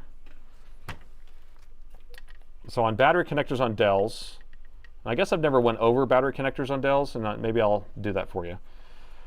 So depending on how powerful the laptop is, you're going to have more pins or less. So that because this is a gaming laptop, you're going to have more. So we're going to have 1, 2, 3, 4, 1, 2, 3, 4 on either side. Those are going to be your carrying load, the power load. So you're going to have 4 positive, 4 negative. And on this one, which one's positive and negative, I can't tell per se, but let's see. You can kind of see that these tracks are together. You can kind of see those tracks are together. If I was a guessing man, I would say that these are the positives. And then you're going to have 4 in the middle. And so if these are the positives, then we have data clock. We skip that one, it's not connected. Then we have this is going to be ground. And so when this is grounded out, then the battery terminal is turned on and the battery's turned on. If this is not grounded out, then the battery's off. So you can never get power out of the battery with it unplugged. So the way I measure always is I just measure on the outside pins. It doesn't matter which ones I'm measuring on. And we just don't want to short the ground. And did I guess right? No, I guess wrong. So this is ground on this side because this is my red terminal and I have negative negative voltage. So I'm going to flip these around and measure again. So now we have positive voltage. So these are going to be my positives. So that means that this is data clock, not connected. That's going to be, these are going to be ground, and then when this is grounded to this pin, then that turns the battery on. So we do have 11 volts here. So if we have 11 volts at the battery, that means we don't have a short on the board, most likely. Most likely. This is Sean with a W. Sean with a W. And so the next thing I want to check is, do we have an EC chip issue? So if this machine's not charging when I plug in the power, it's not turning on when we plug in the power, is it a EC chip issue? And the easiest way to identify that on this machine or any machine that uses these, the 9542GF EC chip, which is an E&E chip, is I want you to take your probe, your voltage probe. Let's see, I'm just going to put it in that hole right there. Okay. And so I'm going to put it on our main power rail right here. It's at 0.14 volts. I don't even have the battery plugged in, so it doesn't really matter. And so what I want to do is I want to plug in the power. I want to see if that jumps up to 20 and it turns off. Did you see that? I'm going to do it again. Plug it in, jumps up to 20, turns off. So what that just did for us is it told us, hey, 20 volts went onto the main power rail. We don't have a short on the main power rail. Now, if we had the 3 volt and 5 volt axis on this side, then we would be able to measure the 3 volt and 5 volt, and that would actually do the exact same thing. We'd put our probe on the 3 volt, we'd plug in the charger, 3 volt would come on for a second, then shut off. Do it on the 5, same thing. Now, if that symptom's happening all the way around and it's not charging, we have an EC chip issue. So, I don't care. It doesn't bother me. I just flash it and be done with it. But a lot of people, I don't know, people see this all the time. So I need to flash the EC chip on this, okay, in order to fix this issue. And it's a manual process, and we have programming headers, and I've done it before on stream, and it's nothing, a lot of people haven't seen it, a lot of people have. I don't mind doing it. It doesn't bother me. It only takes me a few minutes, but here's our programming headers. We have 1, 2, 3, and 4. So these are going to be our 4 programming headers. I'm going to be putting a probes on there, and then we will just read the EC chip and then write a new EC programming to it. Now, if you don't know what an EC chip is, that's going to be where it's called an embedded controller. It acts as kind of like if you've worked with an Arduino or something like that, it's a microcontroller that's running a loop of code, and it's kind of just checking things, right? So when you plug this in, it turns on the EC chip. EC chip runs that loop of code. It checks for inputs and outputs, so it has a bunch of GPIOs, and it's checking keyboard presses. It's checking it, so it handles all your keyboard inputs. It also handles your power button, your lid opening and closing, touchpad, all sorts of different things, right? Someone else is pointing out that it could be a 3 volt LDO issue. The reason why I'm not saying it is because most likely it isn't, because I've worked on so many of these, but the EC chip ends up getting not programmed or gets garbled. And if that gets garbled, that's what's responsible for turning on the power rails, turning on the machine. It can't turn on without it.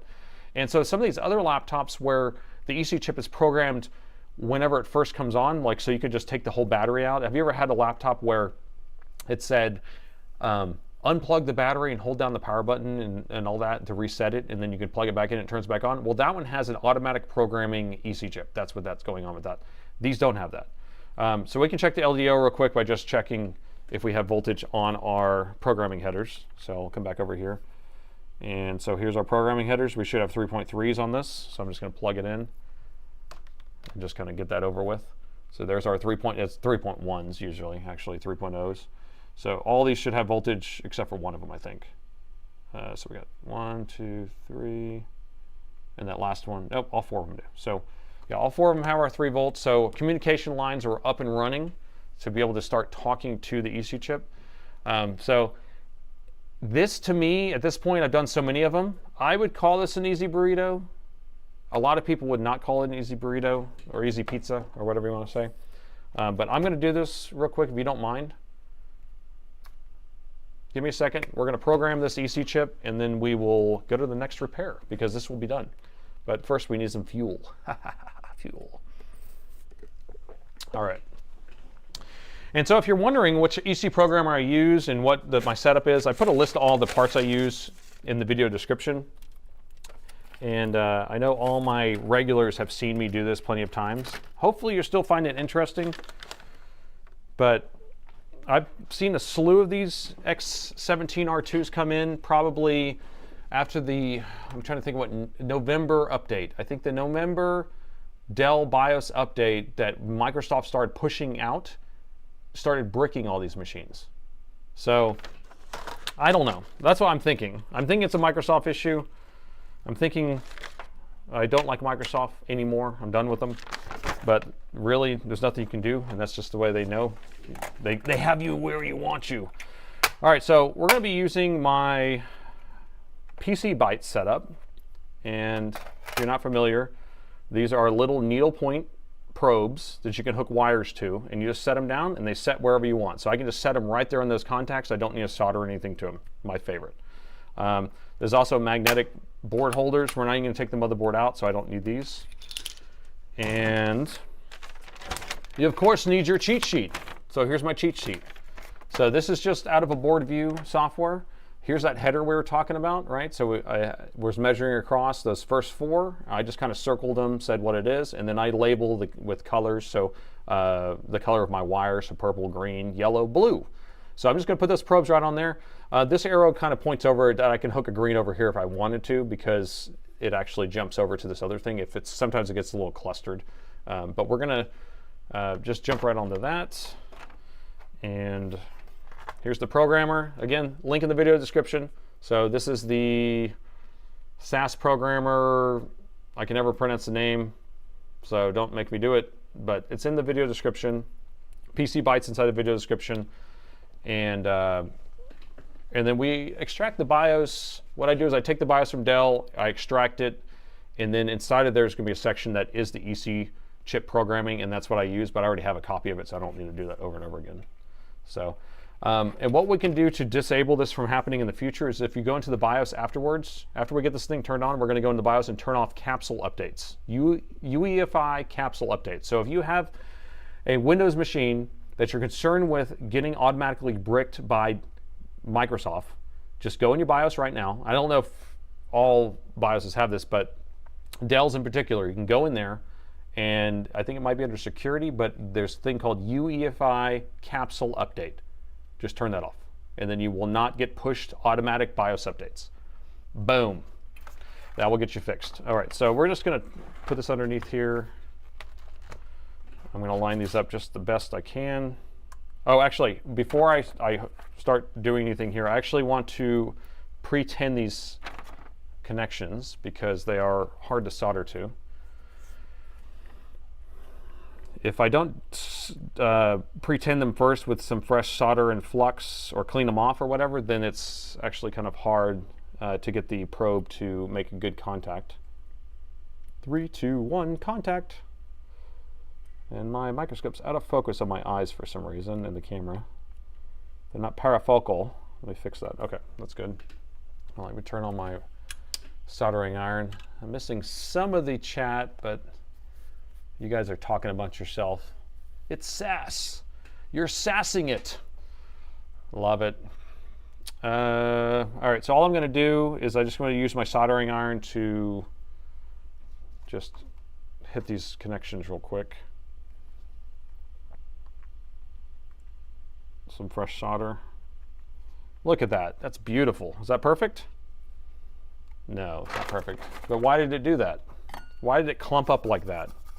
So for people who don't solder very often, that clumped up because I don't have any flux on it. So now I'm going to take my new Omega 559 Black Horse good smelling flux and just put a little dot there like that. So now watch what happens whenever I touch it. It separates. See? Nice and clean. All right. So now that we have that pretend, I can just clean this off with some alcohol. There we go. All right, so those are going to be ready to go. Let me plug in my handy dandy USB wire. Sudo app Windows update. Are you kidding? DNF Windows update. All right, so I have a ground I have to hook up. I don't know if y'all can see that, but I have a ground I have to hook up somewhere first. Here, maybe I'll go overhead for you. So here's my setup.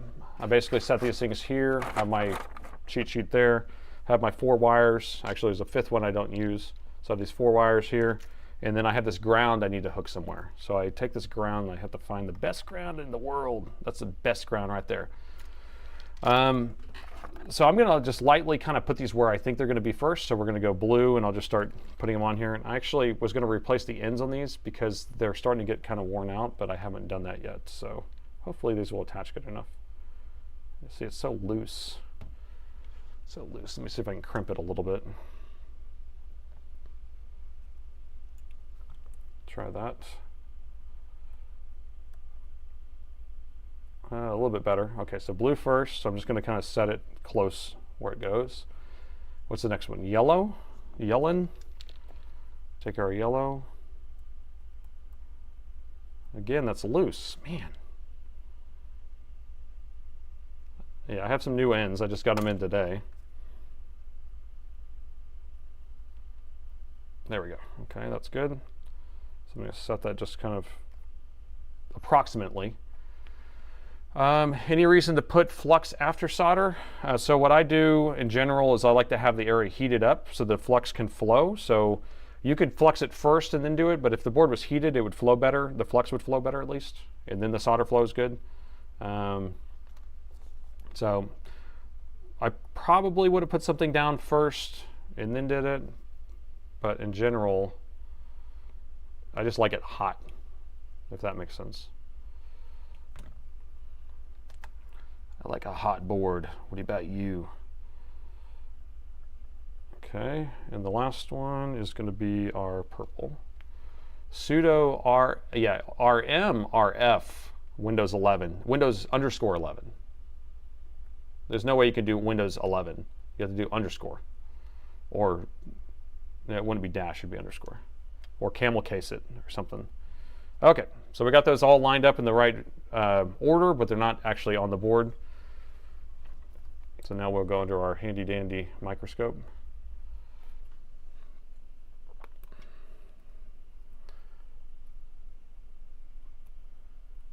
I just realized that my thermal camera was not plugged in, so the batteries are dead. I just ran out of batteries. But we're not using it right now anyway. Okay, so now I'm just going to line these up. So I'm going to set that one there, set this one here. So very tiny, so tiny.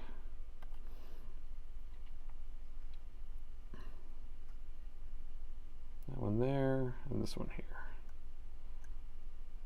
Okay. All right. They almost look like they're not on there, but I think they are.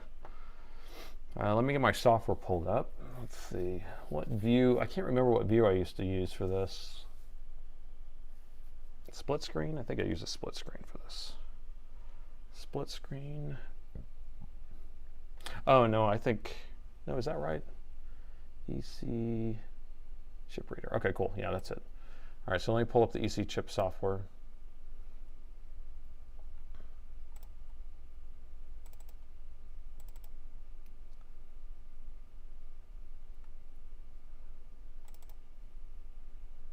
All right, there we go. We got it.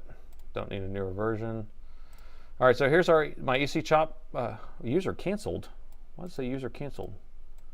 It doesn't say it on the window there, but I could see it says something about my user account being canceled. All right, so we have our thing set up there. I have the EC programmer plugged in. So we're going to select our programmer, and we're going to test to see if we're connected to the programmer. We are. So now we need to select the chip or the motherboard that we're working on. We are working on a 9542 GF chip. That's what we're going to be connecting to.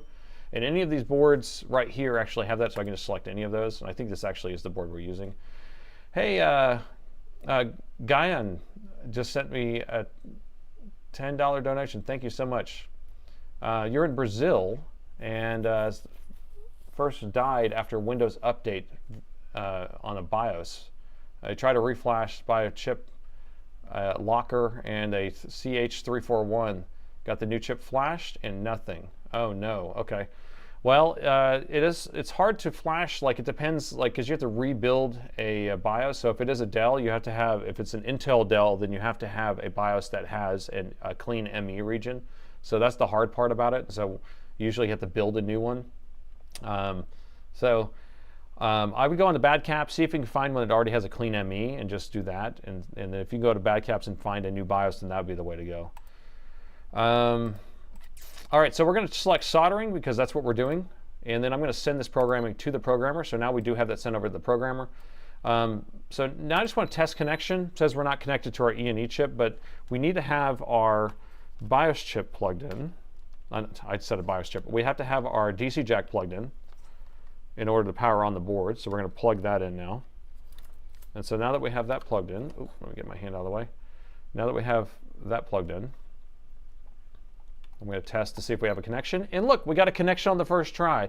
How many people have seen me fumble with this a long time? And my new trick is to tin those wires first, and boom, it works every single time. So we're going to be able to read this right away without having to fumble around with trying to get it to connect and things like that. And so what I like to do is I like to back it up first. Back it up, back it up. So we're going to do 26368. That's my customer number. And this is an Alienware X17R2. So we're going to just back that up. I like to name these original. So you always back up customers' original stuff, right? Number one rule in working on things like this.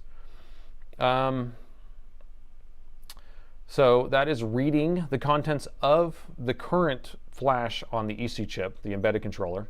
And so now we can write a new one to it. Now, the normal process would be to actually create one from extracted BIOS, but guess what? I've done this so many times, I got one sitting here fresh, ready to go. So we're going to do, if I can type, we're going to go and get one of these. Let's see, what's the newest one? 29. So this is going to be an X15 and X17 R2. But you see how there's nothing in here? I have to go to other files, and it will show me all the files in here. And there's going to be a region in here called the OEM EC region. Right there. There she blows. It's 192 kilobytes. So we're going to select that. And it immediately starts writing to the chip. So right now we're writing the file to the chip. And then after it writes it, it's going to read the chip again and compare it and make sure that it matches. And if all goes well, this laptop is fixed. Oh yeah.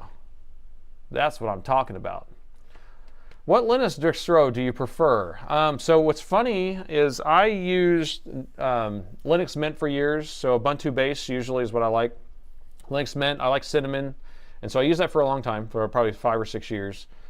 As just an everyday driver. I have Zorin OS on my laptop, and then I have the Linux Mint at home. But then I put Nabara on there, which is a Fedora base, because a buddy of mine was doing it, and he was saying that it's better for gaming and stuff. And I had some older games I was doing for Steam, and so I put that on there, and it's been nothing but trouble. I don't like KDE Plasma for one thing, so I don't know if I'm just kind of preference to the Cinnamon, but I think the Nabara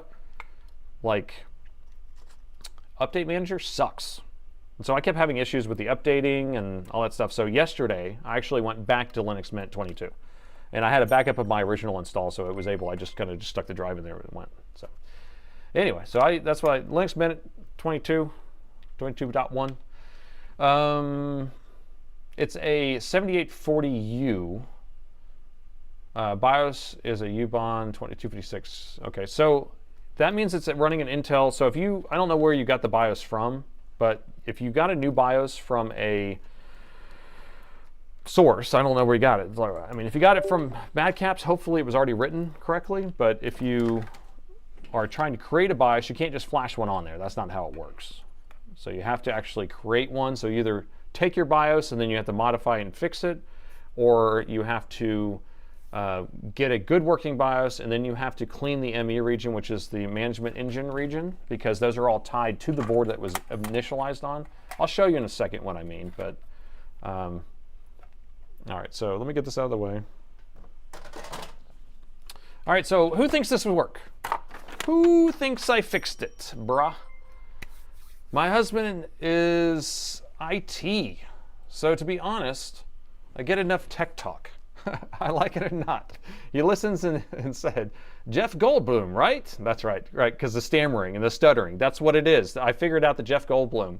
I can't unhear it. Please say, must go faster. Yeah, so the Jeff Goldblum mannerisms is all this stammering and stuttering. That's what it is. It's not my voice in general. It's and then me singing while I'm working.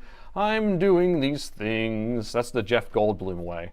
And so, well, thank you for the donation. I appreciate it. Okay, so did I fix it? We got a 50-50 there. We got concurs. Now, if this does turn on, I want that chat filled up with concurs, all right? I want to see all the concurs, all right? Is it fixed? We have a poll up. So everyone cast their vote real quick. We got 100% says I fixed it on Twitch. 100%. Well, what else we got? What else we got? Come on, come on, step right up, step right up. I think we fixed it probably. Although maybe I shouldn't have said that because then that might bias your vote. But let's pull up that for you. 92%, 85%, 89%. Come on, step right up. We already have concurs and I haven't even turned it on yet, guys. Come on, man. Come on, bro. We're going to get there. We're going to get there. Okay, the concurs are flying. Twitch has more faith in you than YouTube. Yes, they do. Although now it's tied at 88%. Right as you said that. Come on, Twitchity Twitch Twitch.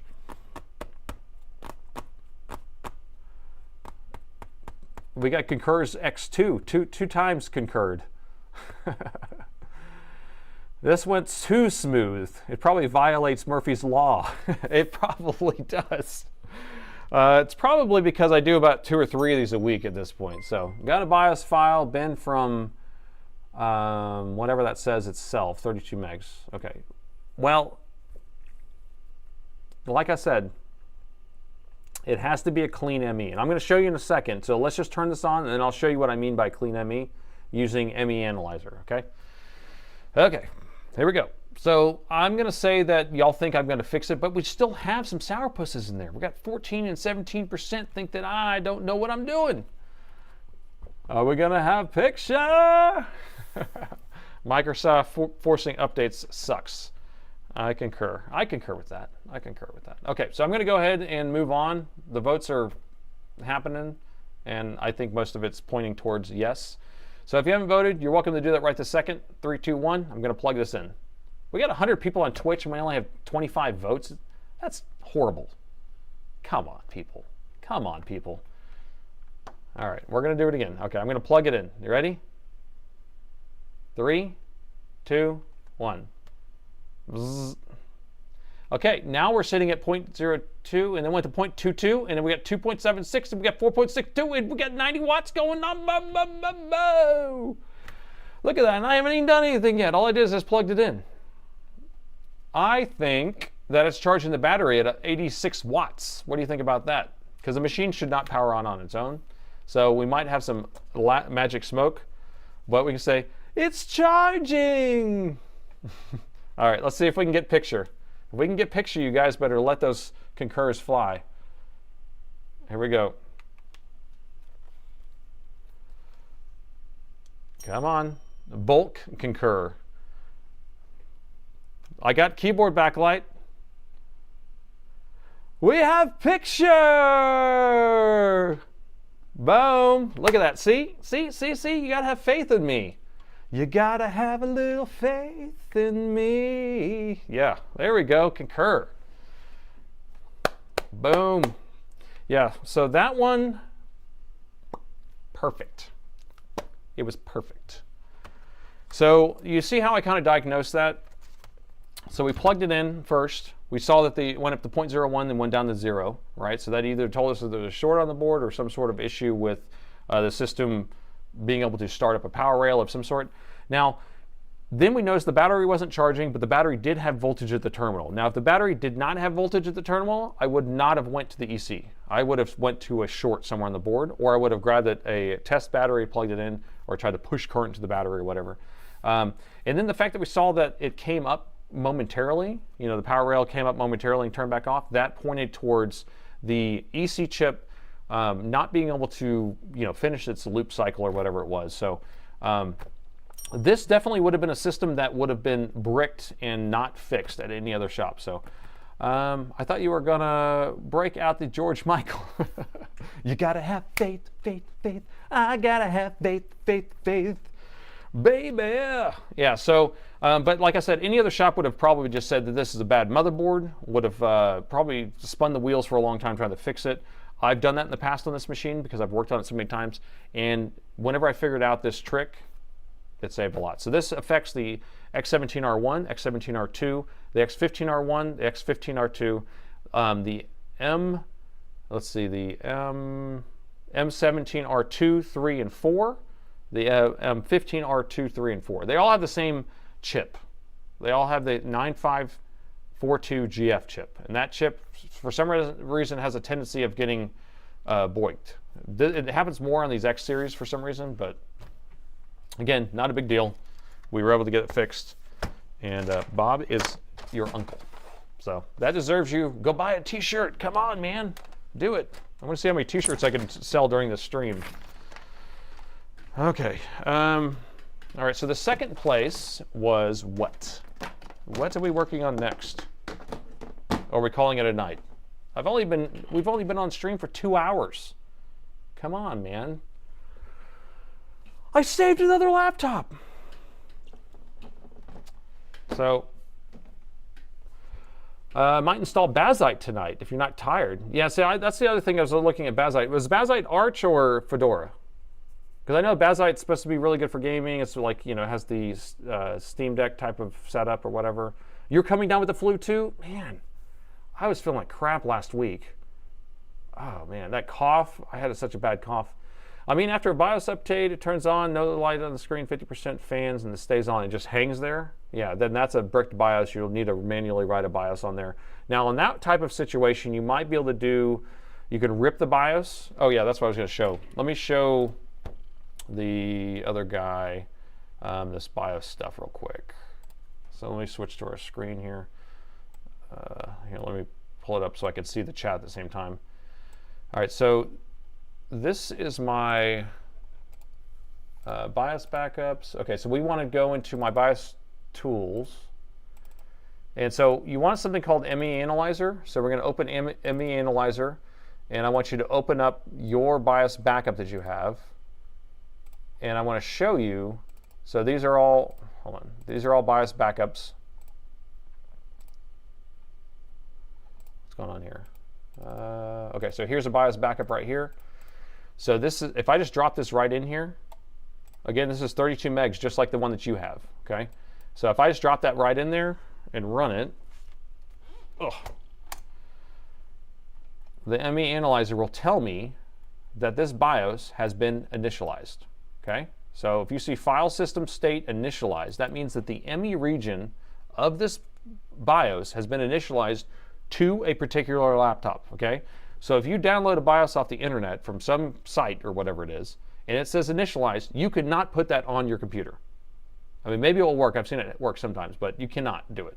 So this one, particular one, is actually BIOS or ME region version 15, and then you're going to use the flash image tool of this. Cleaning the ME region is a pain in the butt, so I wouldn't even recommend you doing it. I would recommend just going and finding one. So if you said you had a 7840, is that what you said you had? Let me see if I can find your message here. You said you had a 7840U. So if I look up 7840U,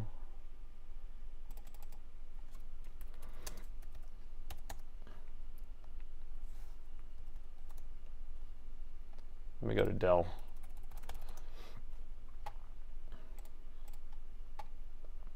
So 7840. See, there's no 7840. That's why I was like, I've never heard of a 7840. What the hell's a 7840? It's a 7480. You have a 7480 if it's a Latitude. All right? So if you have a 7480, let's just say you do. He says a 32 meg chip. I don't know with 7480s have 32 meg chips, but we're going to look here. So we're going to go to the BIOS, and then if I look here, we're going to download this region. Yeah, so that BIOS isn't a 30. That's not that big, so it can't be that one. Anyway, my whole point is you need to make sure that it says it's uninitialized. So if I come over to one that I've cleaned, let me find one.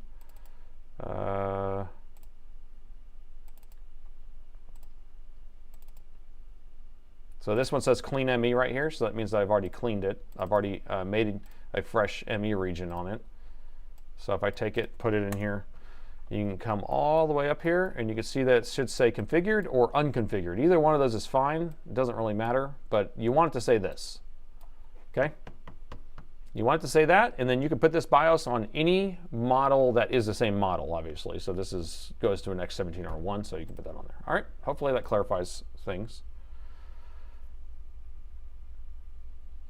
Okay, what are we doing now?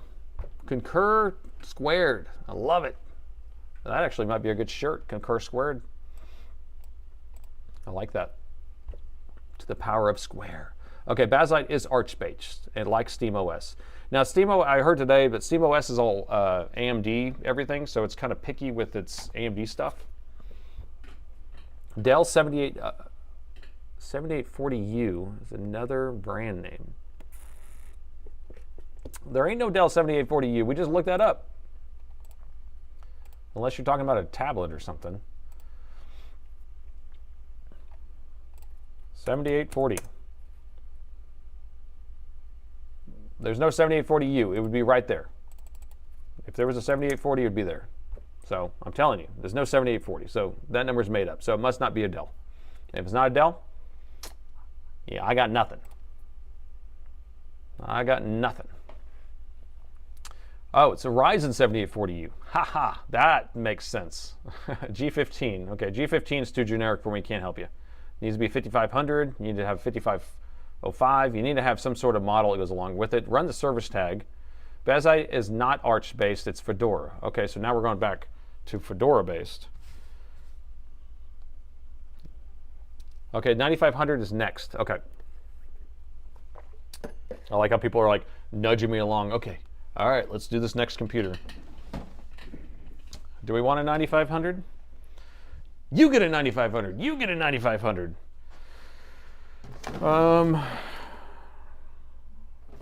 9500. There we go. He had a non-Dell system. Oh, okay. Well, I'm no helpy with that. I no helpy with non-Dell.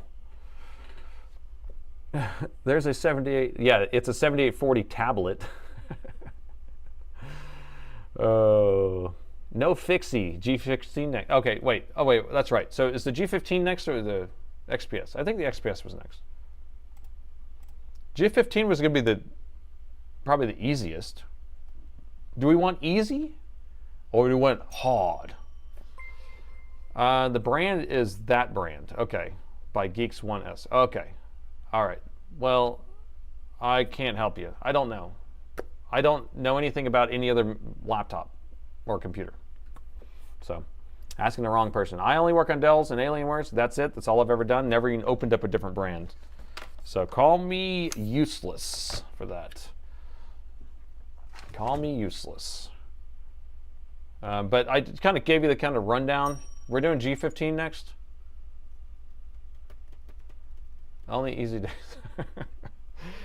We don't do this because it's easy. We do it because it's hard. All right. So Bell says G15. People keep going back and forth.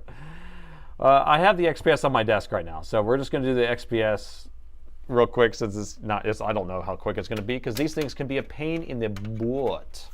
The G15 is probably just a fuse, but we don't know. It's only easy day was yesterday. All right, so new day, new laptop to repair, and this time we have a XPS 9500. This customer says that this thing actually works off battery, but it doesn't charge off the AC adapters when you plug it in. So I haven't taken a look at this yet. Let's take a look together and see if we can get this figured out. All right, so first thing we should do is just see if it powers on. Press the power button, nothing's happening. Let's get our power meter pulled up. So we're going to be switching to our USB-C power meter because this only has USB-C ports. We're going to plug that in. What's the charge for an EC programming? In general, I just use a flat $249 for my board repair in general, and so it doesn't really matter what it is because some repairs take a lot longer, some are shorter, and so fixing the board's fixing the board. So $249 is what I charge. I'm charging way less than anybody else. All right, so I just plugged in the charger. The laptop just came on immediately by itself, and fans on full blast. Let me read the note again here.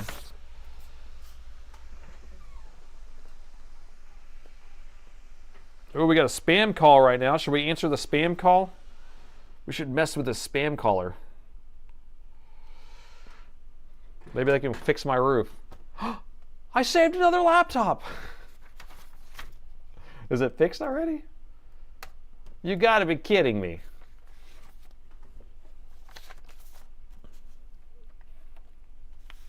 So here's what the symptoms were.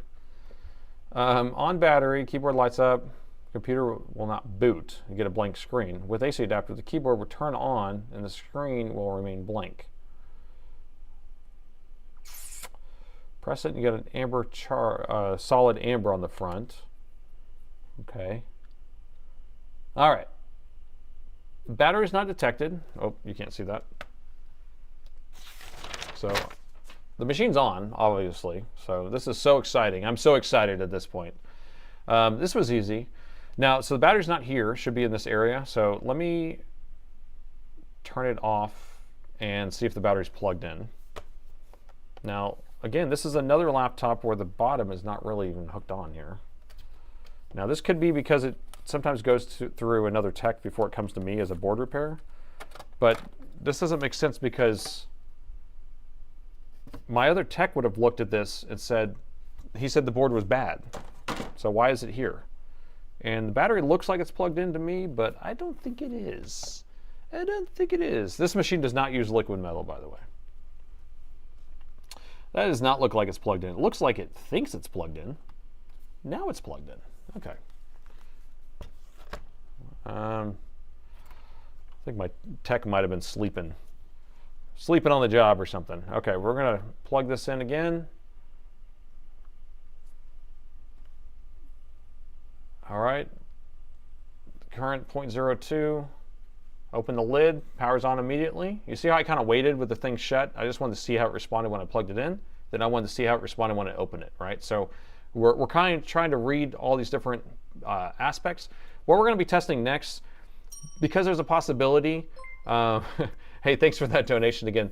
Thanks for giving me a light. Love from Brazil. Thank you so much. Hopefully I helped you a little bit. I didn't know what model you're working on, so you know, I couldn't help you with that much. But so what I was saying, so when we have this plugged in on the side right here, it is powering on. There's a chance that he didn't see it working because the port's messed up. I don't know. But service tag's not set, which is kind of strange if the service tag got cleared. But I want to see if the BIOS is showing a battery installed now. Is it real or is it fake? Yeah, we'll have to check to see if it's real or fake. Battery's set there. It's 90% charged. You might be able to see it. It's kind of bright, but battery's there. It says 90%. I want to boot into diagnostics is where we're going to go next because we want to see if the port's working in both directions, okay? So we plug it in one way, then I'm going to flip it over, plug it in another way. And then we're going to do it in all the combinations. We have 6 combinations here, 3 ports. To boot into diagnostics, we're going to hold FN. We're going to hit the power button. That's going to boot us straight into the Dell Diagnostics. That will allow us to actually test all the fans, test all the things.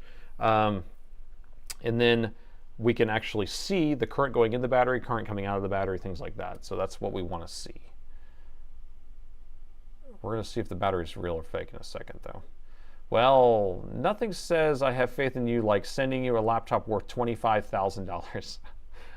Well, Marcus, yes, we got that. Are you Billy? Right? We got that laptop fixed. It's all working. I didn't even realize that was you in the chat. So it didn't boot in the diagnostics automatically after I just showed you that. The battery is real. Has a sticker. It looks good to me. Doesn't look fake at all. So I'm not going to run through the full diagnostics. We're going to cancel out of this. And I want to come over here. Oh, we have a thermal skin sensor issue maxing out at 128. Okay. So this is going to be a sensor that it doesn't like. Oh. They call it a skin sensor, and it's exceeding 128. So that could be the battery. Could be on the battery. I can't remember what it can be on. Let's see. But we will see in a second.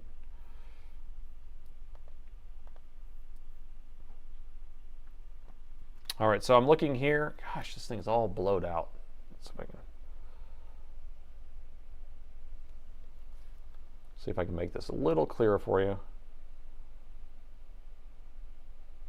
All right, so you can see the current going in the battery. I'm going to unplug this, see if it runs on the battery. It does. Now I'm going to flip the charger over and plug it back into that same port. And I just want to make sure that it detects the charger again and starts charging, switching to charging. We're going to just kind of go through all the scenarios real quick. All right, switching to charging, and we have current going in. So now I'm going to move to the next port over, do the same thing, plug it in.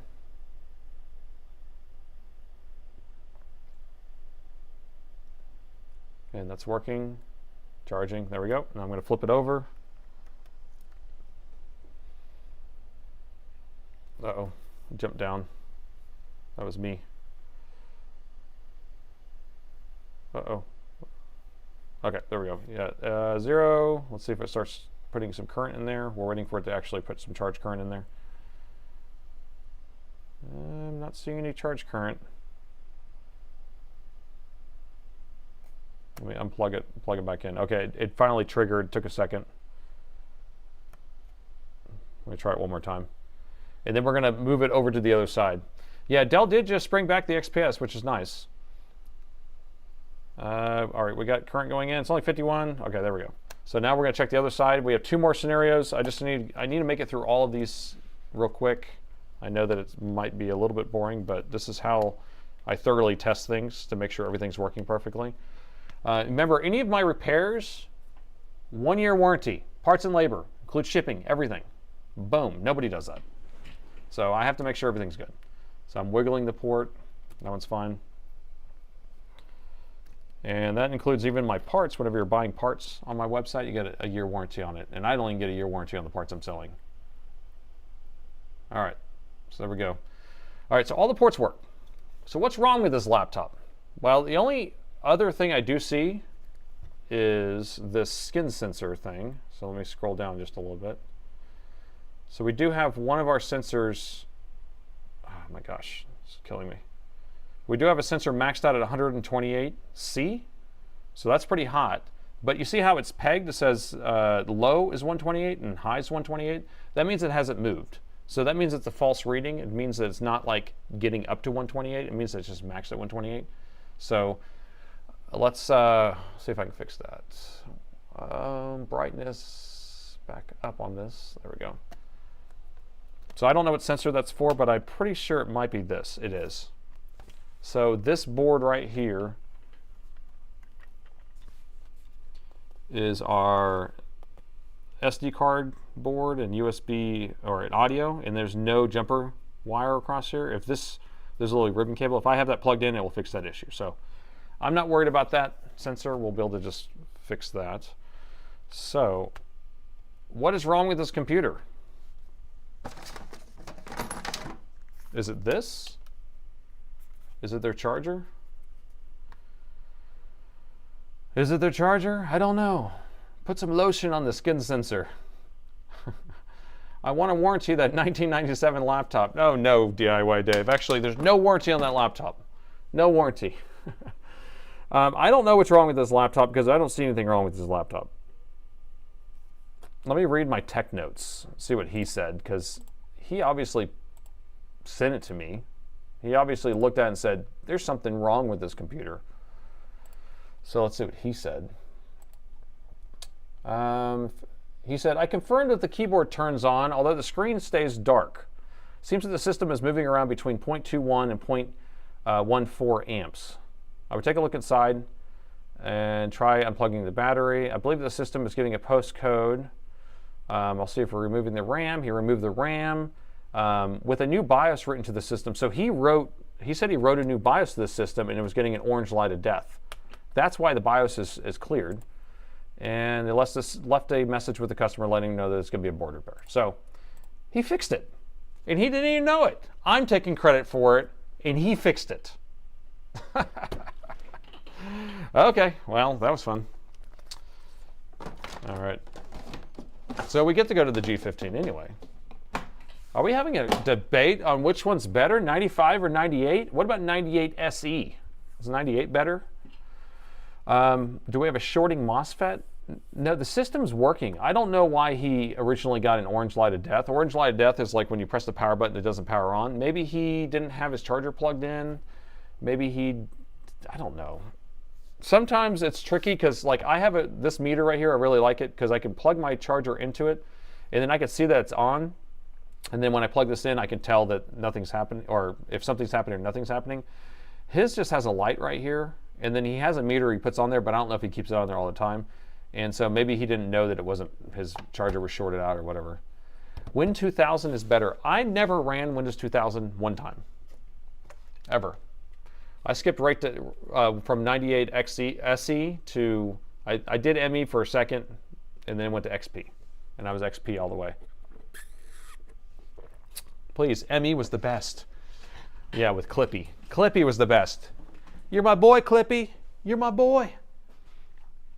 All right, so dim display. Huh? I don't like display issues. I don't like screens, man. Repairing a G15. In this G15, what was the note? Dim screen, something, something. Oh, man. Oh, man. Stability is boring. Live a little.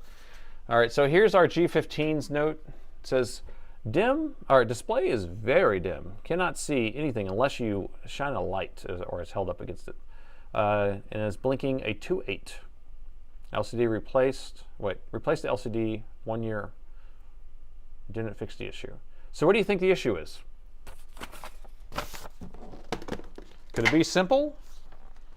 Could it be a fuse? So I don't know. I just put a video out a couple days ago. I think that was about a G series that had a dim screen, and it ended up being a fuse. And you know what? I've only changed like 10 fuses in my whole life, ever, because it's never a fuse, ever a fuse. So is it a fuse? Is it? Come on, I need a vote. So is this going to be a fuse that's preventing this backlight from coming on? Is the question. So this thing's in pieces already. We've got some. I discovered the secret to the rainbow vomit. Oh, y'all can't see that. Look at that. The rainbow vomit sticker. I like that. We have a new screen, brand new screen. Looks nice. And let's see. No, it's not going to be a fuse. All right, so cast your votes. Hey, it didn't make one on Twitch. Or no, it did. Okay, so cast your votes whether it's going to be a fuse or not. So fuse is just something simple. A lot of times it's more complex. It's going to be some sort of like a MOSFET or a transistor or something like that that burns out. But it'd be nice if it's just a fuse. So while that's happening there, I'm going to put the screen back on and we can take a look at this dim screen. So with the battery unplugged, right, because you always unplug the battery when you're messing with the LCD screen, and the reason is because the backlight gets a constant voltage from the battery or the AC adapter all the time. So if you ever mess with the LCD screen, then you can blow out the circuitry that powers it. The invincible fuse. All right, so I have the screen plugged in. We're going to plug in our power. I'm not even going to plug the battery in. We're just going to look at the screen's dimness while y'all vote. So we have a lot of no's. 2/3 say it's no. So it's not going to be a fuse. Dim screen. Oh, can you see it? Kind of.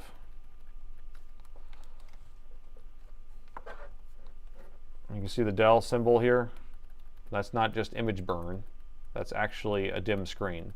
So what happens here is we have LEDs that line the tops and the bottom, and then we have a power source that lights up those LEDs, that lights up the backlight. And if you have, in the olden days, on older machines, we had a compact fluorescent lamp, or a CCFL, and then we had an inverter. So the inverters would go out a lot, or you had the lamp go out a lot. On this machine, you have it where the power source gets burned out, or the fuse or something like that, to make it where it doesn't work. So high probability of fuse is what we have. So, but I see 68% and 62% say it's not going to be the fuse.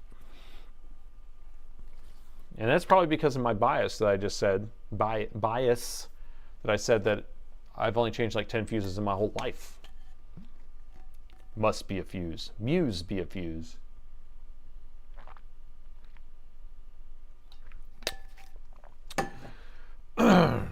Circuitry to the backlight. Rest in peace.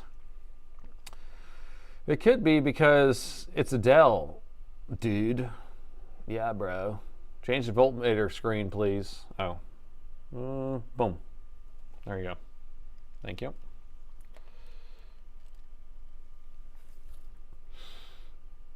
All right. We're halfway through there. 70% say it's not going to be the fuse. So we're still, most people are saying it's never. Yeah, Rossman says it's never a fuse. Listen to him. That's probably a good shirt too. Rossman says it's never a fuse. And we'll sell a bunch of those shirts. I'll go give him a shirt. He's just right down the road from me. All right, so we'll unplug the screen. I'll just get that out of the picture. Get this out of the no picture, man. And let's look around, see if we can even find a fuse. I have no idea. I have no idea if there's even a fuse around here. Okay, so I see one fuse. So the way to identify a fuse, if you don't know where fuses are on these boards, is we're going to look for FV notation, right? And sometimes it's going to be a white capacitor looking thing. So that's a fuse right there. And sometimes it's going to be a kind of something like this. This is a polyfuse though, but it'd be a flat kind of thing like that. That's a fuse that actually resets with heat. But yeah, so you can see that's an FV also. Let's see what else we have.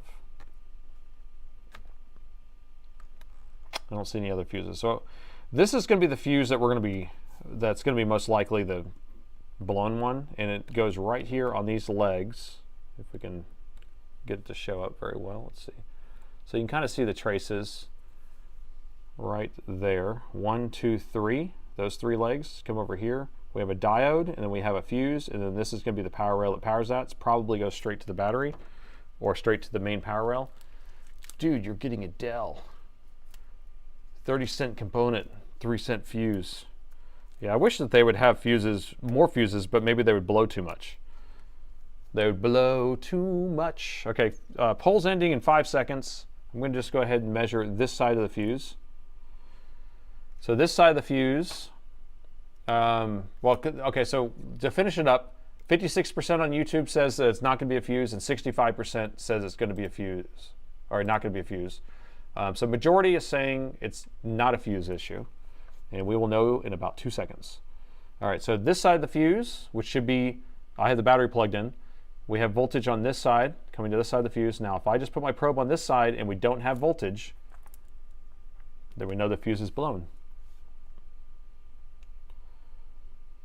We have voltage. We have voltage.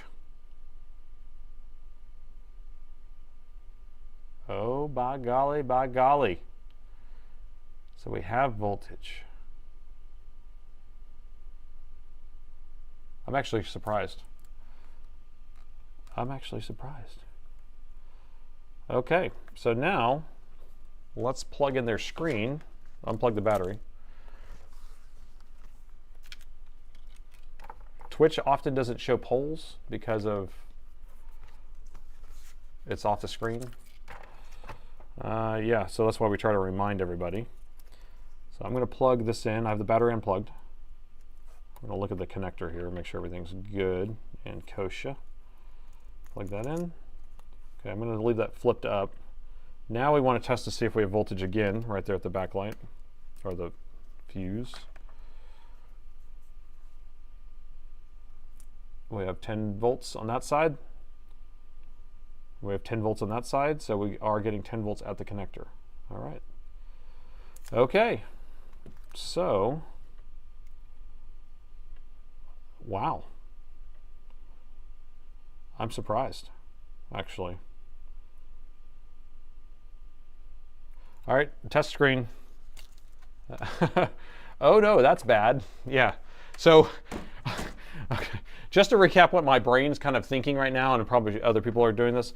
So usually what our issue is that when the screen has a dim backlight like this, you're not getting voltage to the connector. And so why is voltage not getting there? But we are getting voltage to the connector. So why is it not turning on? That's what the question is. So I'm going to grab a test screen, because that's the only thing I can really do at this point without kind of bashing my head into the wall, because it's probably, the screen has to be messed up or something. I vote inverter somewhere along the way. There's no inverter on these things. They used to have an inverter where it would take the voltage and like turn it to like 500 volts or something crazy to light a fluorescent lamp. But all right, so this is a 5511 test machine. So G15 5511. So let me go grab a test machine real quick like. I'm not going to bring you guys along. I'm just going to go grab it and I'll be right back. Because it's all dark back there, so you're not going to be able to see anything anyway. So I'll be right back. Give me a second. 5511. 5511. G15 5511. You might be able to hear me all the way. You might not. I'm going to have to get a flashlight going because it's dark in my warehouse. All right, so we'll see if the... Oh my, it's so dark out here. Because I have skylights in here during the day, and then we have lights, but y'all can't see what I'm doing anyway. So G15 55, 120 hertz screen, the 5515. I think the 5510 and 5511 take the same screen, so we're just going to go with that. All right. So this makes it a little bit easier. I know it's kind of cheating, because if you're a repair shop that doesn't have all these parts, then it makes it a little bit harder for you, or a lot harder, I would guess. And so now that we have this to actually test with, then we can really start doing something.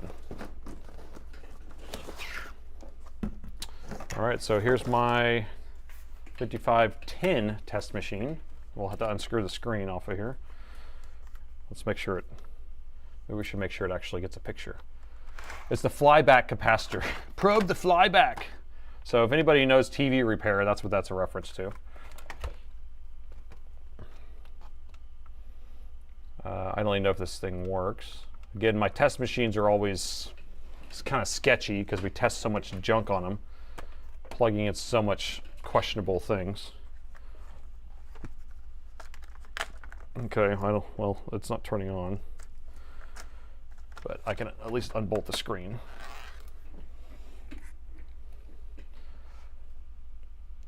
Oh, Pocket PC, I remember those. I used to have a Pocket PC. That was before the iPhone came out. Backlights are important. In general, they are. All right, so there's our test screen.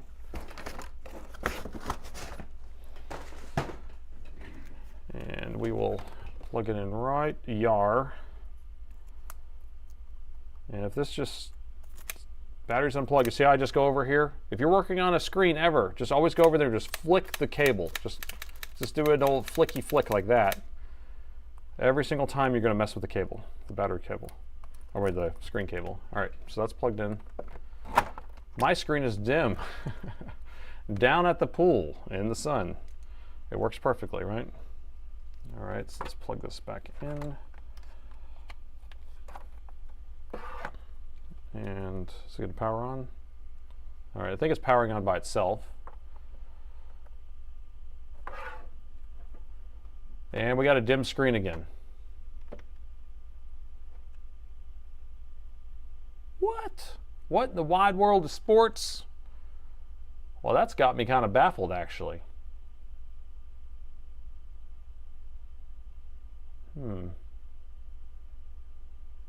What do you think? The flyback transformer. It totally could be the flyback transformer. What the? What the what? And do we have a 2.8? We have a 2.8. We have an error code right here. It's blinking.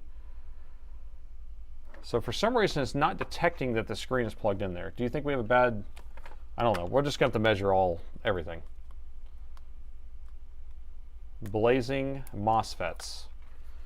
So how does it regulate the brightness? That's true. That's a good point. How does it regulate the brightness? Is that, you're just trying to lead me along, right? That's what it is.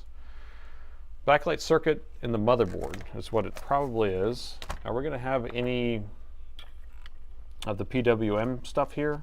I don't know what the pinout is of this. So the PWM signal might be on one of these guys. And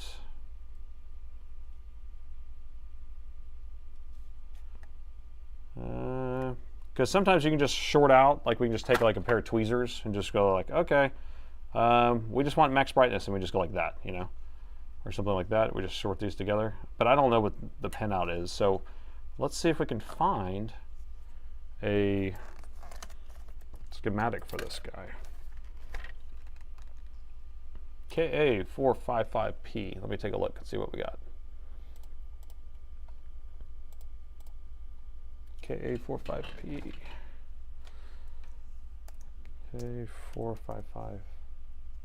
Ah, cool. So M15R6. It's the same motherboard as an M15R6, apparently.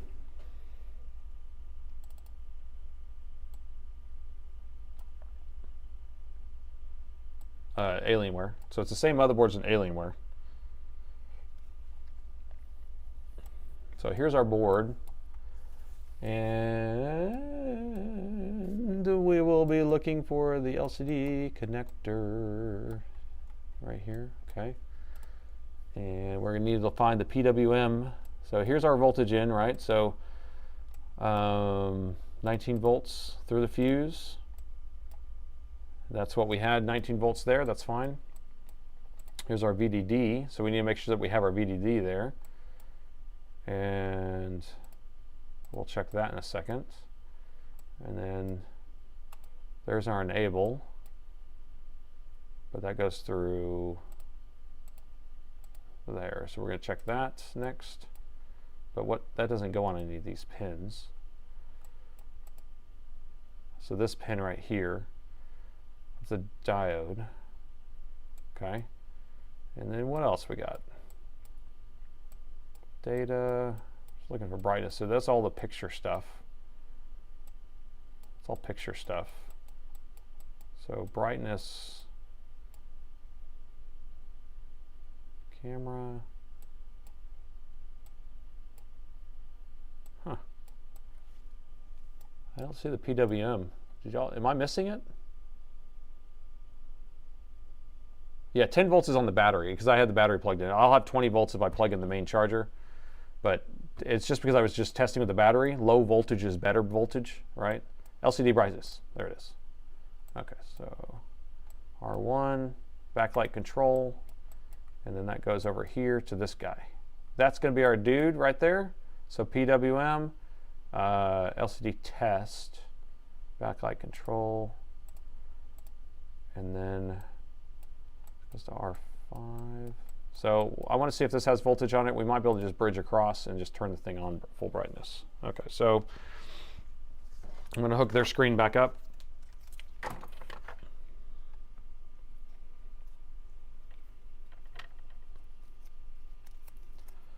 And we will get going on this here.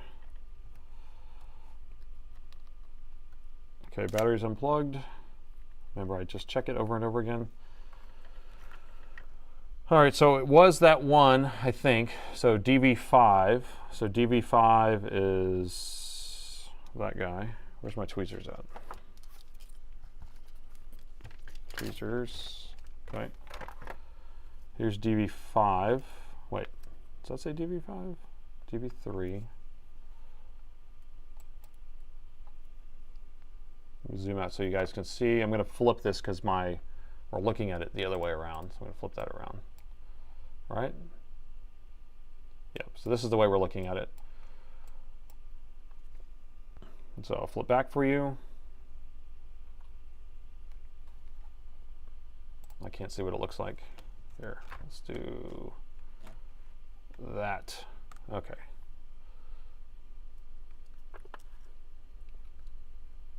All right, so get a good screenshot of that in your head, and then we're going to switch back to our board view so we can look at it that way.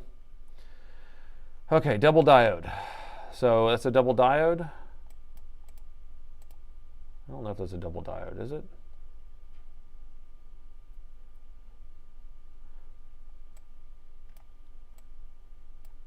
But a lot of times I'll just short across, but we're just going to try to figure out what the controls is here. So we're just going to measure the voltage on here. So let me just plug that in, and we're going to do some measurements.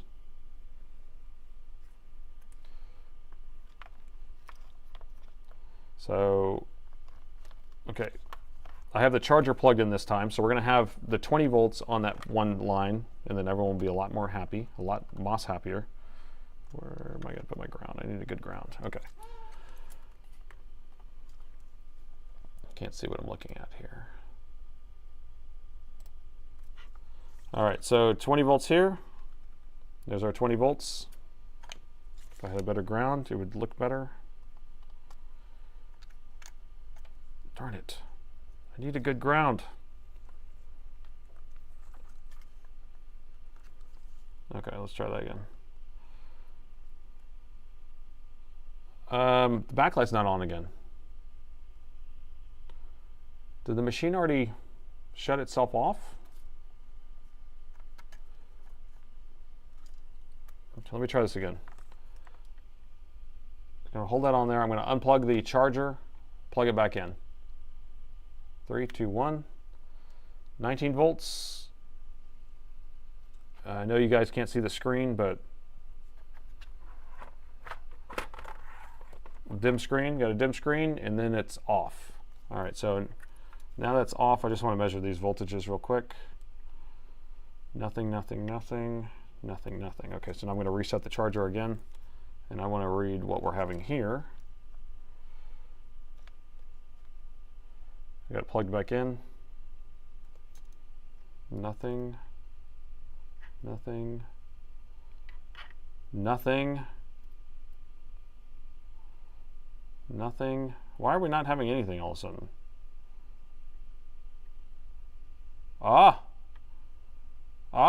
Do you see this?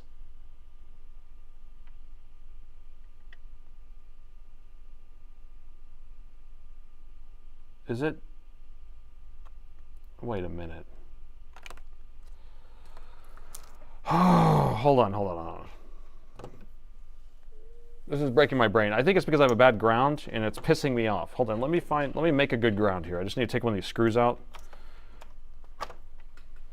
This is pissing me off. So I keep trying to put my ground right here in one of these holes, and it keeps falling out, and so I'm not getting a good ground. I'm going to take a screw out, and I can shove it into the hole, and it can be done. It's making me mad, man. Making me mad. Oh, double diode. Wham. Is it overheated? Try it without the LCD. Yeah, I'm going to try it in a second, but I kept seeing where I would like measure on one side of the fuse, it would be 0 volts or 2 volts or whatever, and then it would be 20 volts on that side. So I don't know if the fuse is like iffy or whatever. You know, I don't know. The fuses aren't really like that unless it's like a dangling wire or something like that, flapping in the breeze. All right, so that's much better in that hole. Okay, let's go back and try it again.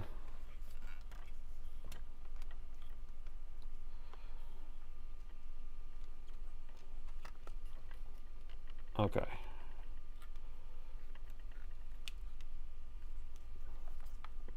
All right, so I'm going to keep my charger plugged in, and we're measuring the fuse.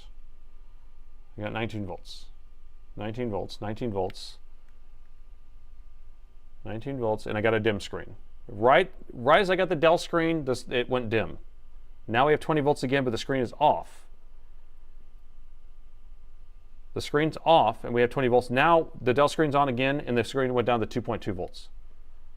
So it's like anytime I try to turn on the screen is whenever it goes dim.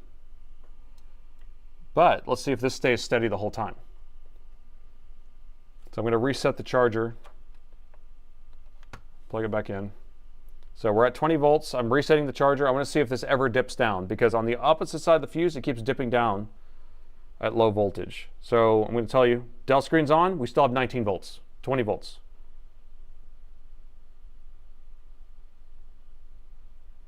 Still have 20 volts. 20 volts has not moved, right? You see 20 volts on the screen, right? We have our Dell screen. But if I come to the opposite side here, we have 20 volts, but the screen is off now. But when I get the Dell screen, it drops down. Right then, the Dell screen is on and it went to drop down. You're freaking kidding me. Nobody would have caught that. Dude, that's crazy. Polyfuse? That would be crazy. Maybe that is. Do you think that is a polyfuse? It's bizarre, is what it is. Yeah. Let's go back to the old schematics here. So what is this? So no, it's just a 3 amp, 32 volt fuse. So to recap, okay, 20 volts here, 19 volts, whatever we want to say, right? 20 volts there, constant, never goes away. It's just there. If I put my probe on right here on this side, which is connected to the LCD connector, every single time the Dell logo came up and it was a dim screen, that dropped down to 2 volts. And then right as the Dell screen went away and it went blank, it went back up to 20 volts. So it was falsifying. It's still the flyback capacitor, it's still an inverter. The short and the screen. So I think it's a bad fuse. I don't know. Does that mean it's like some sort of dangly fuse happen? I don't know. Let's just put a different fuse on there. Actually, here's what we're going to do. Here's our fuse. That's what we're going to do. We're going to fuse it with this. All right? So battery unplugged. The old flippy flipper, right? Plug this back in. And I'm going to come back with my fuse. Here's my fuse right there. Okay. And unplug that. Go back here. Okay, so my fuse is engaged. Pulling current. We have picture! I can't believe! Activate the bypass smoke creator. So there you go. There's your picture. My old fusey. Oh my gosh. I can't believe. I can't believe. That's crazy. Wow. You know how Soren does that? He's like, that's crazy. So I've never seen that in my whole life. So I think that was even trying to mess with me even more. So yeah, the fuse is weak. It's weak like clock radio speakers. Does anyone know what song that's from? So we're going to grab a new fuse. So a 3 amp, 32 volt. 3 amp, 32 volt. 3 amp, 32 volt. There we go. So anyone got it? That's weak like clock radio speakers? It's from a song. It's a hip hop song. You guys must not listen to hip hop. Not the clientele for hip hop. Anybody can just Google it. Liquid Swords. Wow, that's pretty good. That's a Wu-Tang song. Yeah. It's not Wu-Tang. Wait, is it? Now you're making me doubt myself. That's funny. Maybe it is Wu-Tang, but I'm not thinking. I think it's Outkast. So it was Jizza? Okay. Well, I listened to the Genius album tons of times, over and over again. Yeah, so it is. That's right. I'm remembering the song. I listened to the Genius album just looping. It was like the CD in my car for like forever. Okay. Okay. So let's replace this fuse. Pop and rock only. All right. So has anybody ever seen a weak fuse like that before? I have never seen it. I even talked about how I've never changed a fuse, or I've only changed a few fuses. That's so confusing. So it's pretty strange. Pretty strange. Now, the question is, who would have caught that? Who would have spent hours and hours and hours like sitting there messing with it? I've seen it where the fuse is not fully blown. Okay, so that's kind of what's happening. It's strange. Yeah, it has some current draw. So it would have, you know, spent a lot of time, or someone would have spent a lot of time. We spent extra time. So I got it unplugged. We spent extra time on it for sure. But always check that. But it tricked us because we saw voltage on both sides, so we were like, "Yeah, it's working. It's good, man. It's good." So pull that guy off. But doing the old tweezer fuse, properly calibrated tweezer works out pretty good. God, I hate hot tweezers. So stupid, man. We need more heat.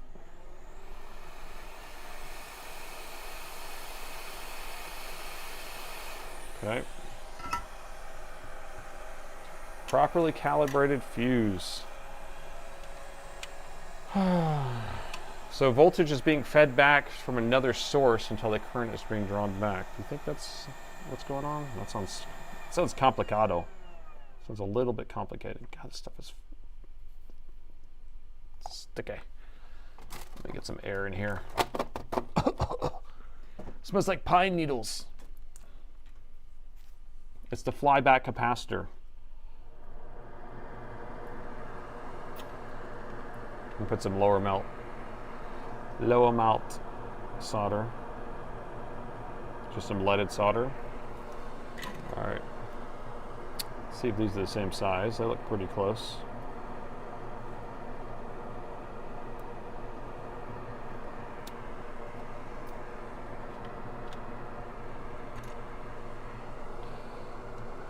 Just need to add a little solder and some rosin. We need to dip it in this rosin. I've never used rosin before. I mean, I am using it because I'm using flux, because it's usually mixed in there, but. Okay. Come on, buddy. Come on, buddy. You can do it. You can do it.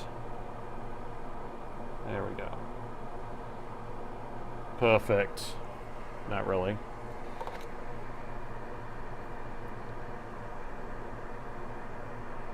Get some audio issues? Someone has audio issues? What? What? No. No audio issues. Aviation with the breaker. Breaker 19. Oops. Darn it. Stay there. I'm just trying to make it look prettier. There we go. Okay, so that's done. Bob is his uncle, for sure. I think we've... How many laptops have we fixed so far?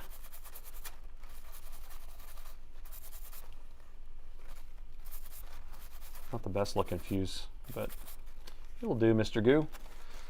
Okay, so that's good. Jeff Goldblum has fixed another laptop. I've saved another laptop. We should get, I should contact Jeff Goldblum and have him say, I saved another laptop, and see how he does it. I've saved another laptop. I've saved another laptop.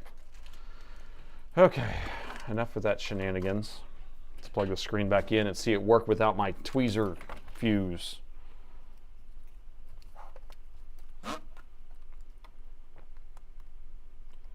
The tweezer fuse for the save.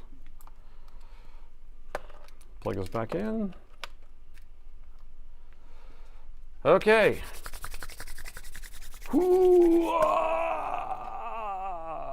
Is it going to work? We have picture! I can't believe! All right. There we go. That's 4 for 4. Should we make it 5? We're only 2 hours and 52 minutes into this thing. Forgot to tackle the battery, or attach the battery cable. Look at that battery cable. We don't need no battery cable. The second greatest Dell technician that's ever lived. Except for Tony, who does a parody of my work. A mockery of my work. Tony. Tony. Okay, so that one's done. What do y'all want to do now? Should we do some shenanigans? Oh gosh, over caffeinated for sure today. Yeah, I'm doing dry January, so no alcohol all month. I'm doing a Peloton ride every single day. I bought a Peloton bike for Christmas. You can get them on Facebook Marketplace for almost nothing. I got them for like $200. So I'm doing a ride every single day, no matter what. So I woke up at 5:40 this morning. I rode. And then I'm also doing no candy, no sugar. I mean, I'm doing sugar like honey and stuff, and I'm not like cutting out like breads and things, but I'm not doing any elective sugar. So yeah, quick $1,000. Yeah. I probably won't charge full amount for everything, but yeah, it was pretty good. No bourbon, oh no. Well, there's 11 months out of the year I can drink plenty of bourbon. So what kind of shenanigans y'all want? Let's see, what can we do? What can we do? I have a motherboard I need to change I want to change the CPU out on, but that would be doing the BGA machine, but I have it pretty worked out. I don't know if we want to get through all that. I have a couple more repairs we can do. I have this 9315 that's been like, needs to be worked on really bad. The customer sent it in because they saw a couple burnt chips on the board. I was going to do a video on it this morning, and I didn't have time, and I'll probably do the video tomorrow, but riding on pelicans. Oh. Or I could just cut out early the night and go to sleep. No, I'm not even tired right now. Sober in Austin. Yeah, I just trying, I don't know. It's not even a big deal. Did you pull the glass out of the BGA machine? Yes. Let me show you what the BGA machine looks like now. Oh, getting up here. So the BGA machine is, oh gosh, it's heavy. Oh no, and I'm knocking things over here. Shoot.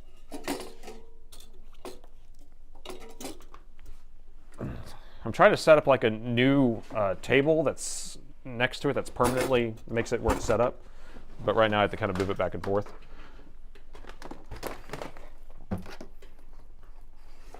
Okay, here we go. Let's go to wide angle. Hey, wide angle. Although you can't really see the top of it. So here's what I have set up on this thing. This is the BGA machine. It's the IR6500. I did do a video on this, or we did some live streams with this the other day, and we actually changed out or tried pulling out CPUs and stuff. So pulling the CPU, putting it on, that's actually gotten pretty easy. I've tried that, and I can get it done in a reasonable amount of time, like 45 minutes or something like that, 35 minutes. The main issue I have is the damn stencils that I have are giving me a pain. So I've ordered the bald stencils. But so here's the glass that goes in here. It's normally right here. And then this is a thermistor or a thermocouple that it was bolted to the heater plate here. And so instead what I do is I bend this thing up, and then the motherboard sits in here, and then this touches the bottom of the motherboard. And so then I have the heat plate heat the motherboard to this temperature that this probe's sensing. And so I usually set this to about 100 first, 100C, let the board heat up to that.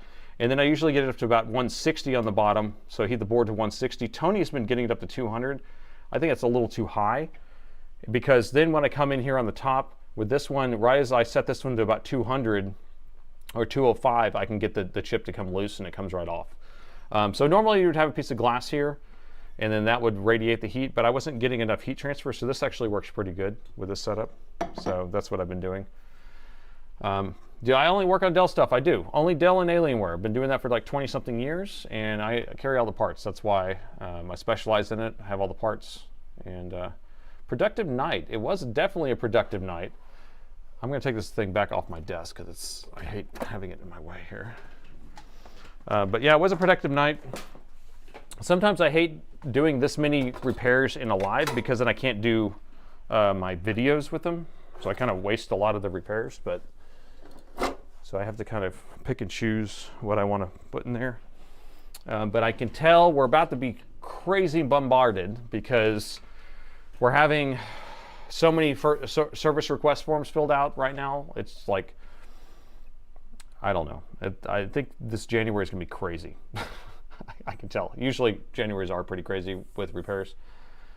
I have to reply to your email. Okay. All right, Montgomery, I will reply later to your email. I saw it in there. So, but I do have a new keyboard for you. Yes, I only work on Dell and Alienware. That's all. I just was disappointed in the build quality of the fuses, I guess. I can't let it go. Oh, I don't even know. And those fuses look weird to me because they almost look like a resistor or a capacitor. So I think that's kind of a strange. What zoom range on your scope? I'm doing the zoom range is 3.5 to 90x, and then I'm using a 0.5 Barlow, so it probably only goes to 45x. This scope I do have linked inside the video description. So this is I believe it's the M4 or something. It's a trinocular. So these are, let's see if we can do it like this. Here we go. Yeah, so I have the camera up here, and then I have the two eyepieces. These can pivot back and forth, and then you have focus on each eye. And then I bought a separate focus ring right here on the top that I could focus the camera separately. And then down here I put a 0.5 Barlow, and what the Barlow does is it minuses the zoom by half, but it allows you to move the distance up. So if I didn't have the Barlow on here, the microscope would be a lot lower, which is a lot harder to use. So you put a 0.5 on here, or it might be a 0.3. I can't remember actually.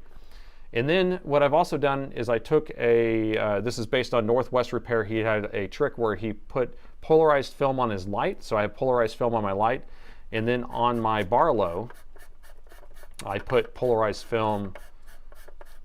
Oh, come on. I'm going to get it all the way out here. I got my Barlow. I put polarized film inside my Barlow.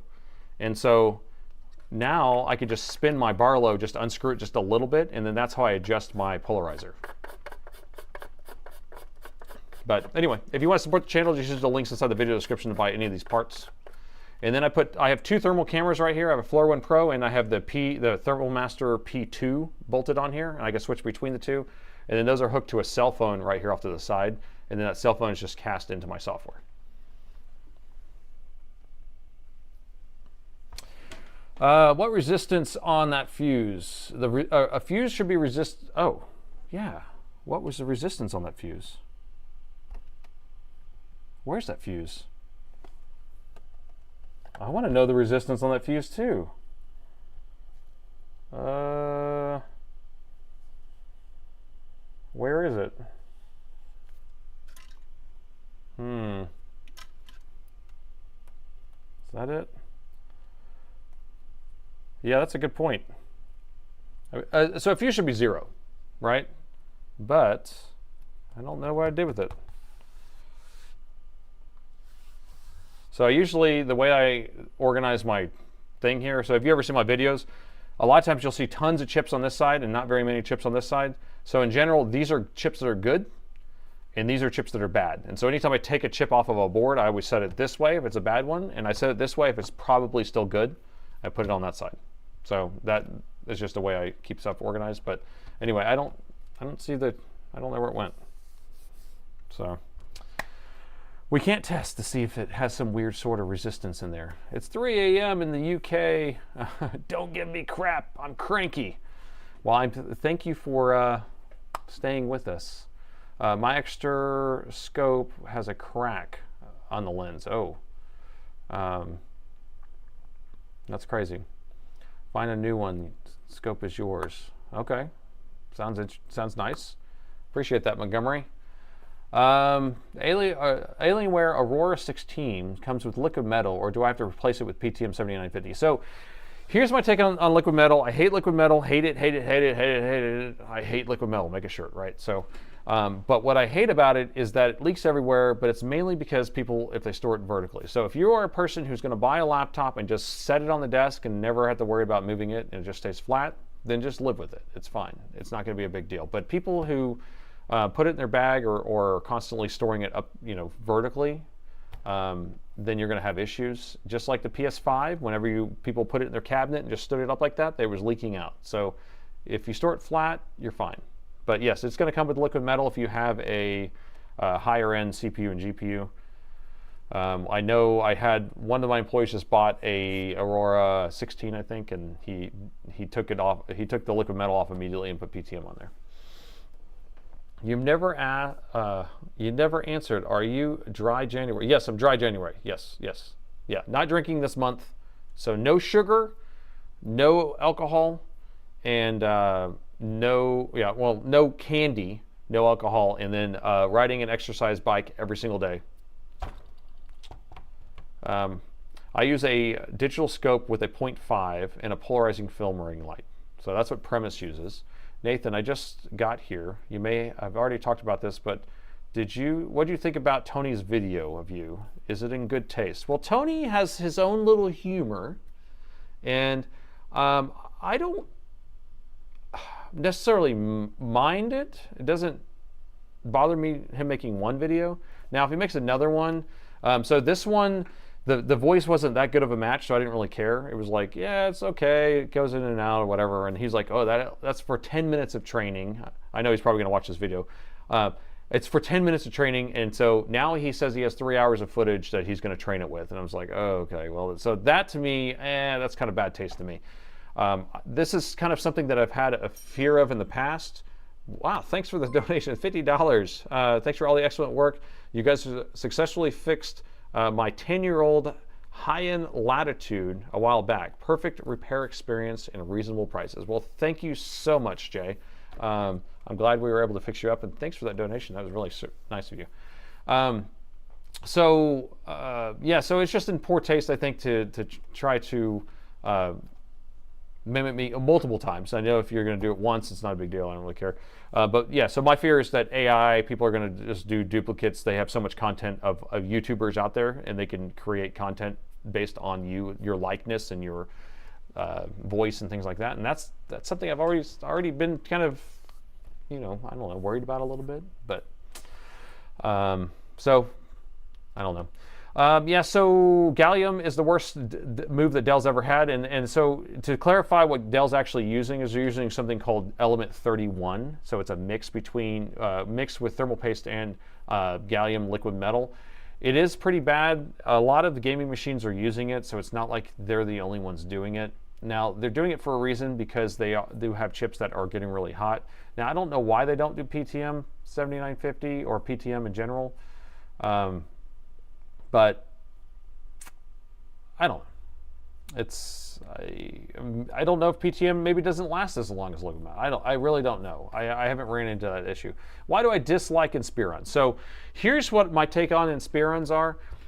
There's still levels of Inspiron, right? So you can get an Inspiron 3000, 5000, or 7000 series. Inspiron is a cheap laptop. And anytime you've ever heard people say Dells suck, or Dells are trash, or Dells or whatever, it's because of Inspirons. That's exactly why. And then they're always saying Apple is superior and everything's so great. Well, Apple only makes the higher end ones. They don't make trash laptops or cheap $200, $300 laptops, right? So I call an Inspiron a disposable laptop. It's something that or a Walmart specials, the other thing I call it. 2-year laptop, replace it. If you get like the cheap one, so it's 2 years, replace, 2 years, replace, and that's fine. If you want to have a laptop every 2 years, fine. It's going to break. It's physically not built correctly. It has cheaper components, but it's made cheap on purpose, right? So that's why I don't fix them, because I don't fix them. I mean, we fix them, plenty of them. I mean, we probably fixed 25 Inspirons this week, but it's like, broken hinges or broken latches or whatever, So. I saw and I thought it was a good fun. Imitation is the highest form of flattery. Okay, yeah, and he's advertising. I don't, Tony is funny. I really like his sarcasm. He's like, I don't know, whatever, and so I'm fine with that. I just, remember when he did some Soren videos the other day, or last month or 2 months ago? He did 3 in a row, and that's what I was like, oh, well, the third one starts getting old, so it depends. If he does it every 6 months, not a big deal. Maybe you don't like to pay Honeywell. I don't mind paying Honeywell. Honeywell's good. Maybe they don't like paying Honeywell. Yeah, maybe they have a good, or don't have a good agreement. Maybe element 31 is better.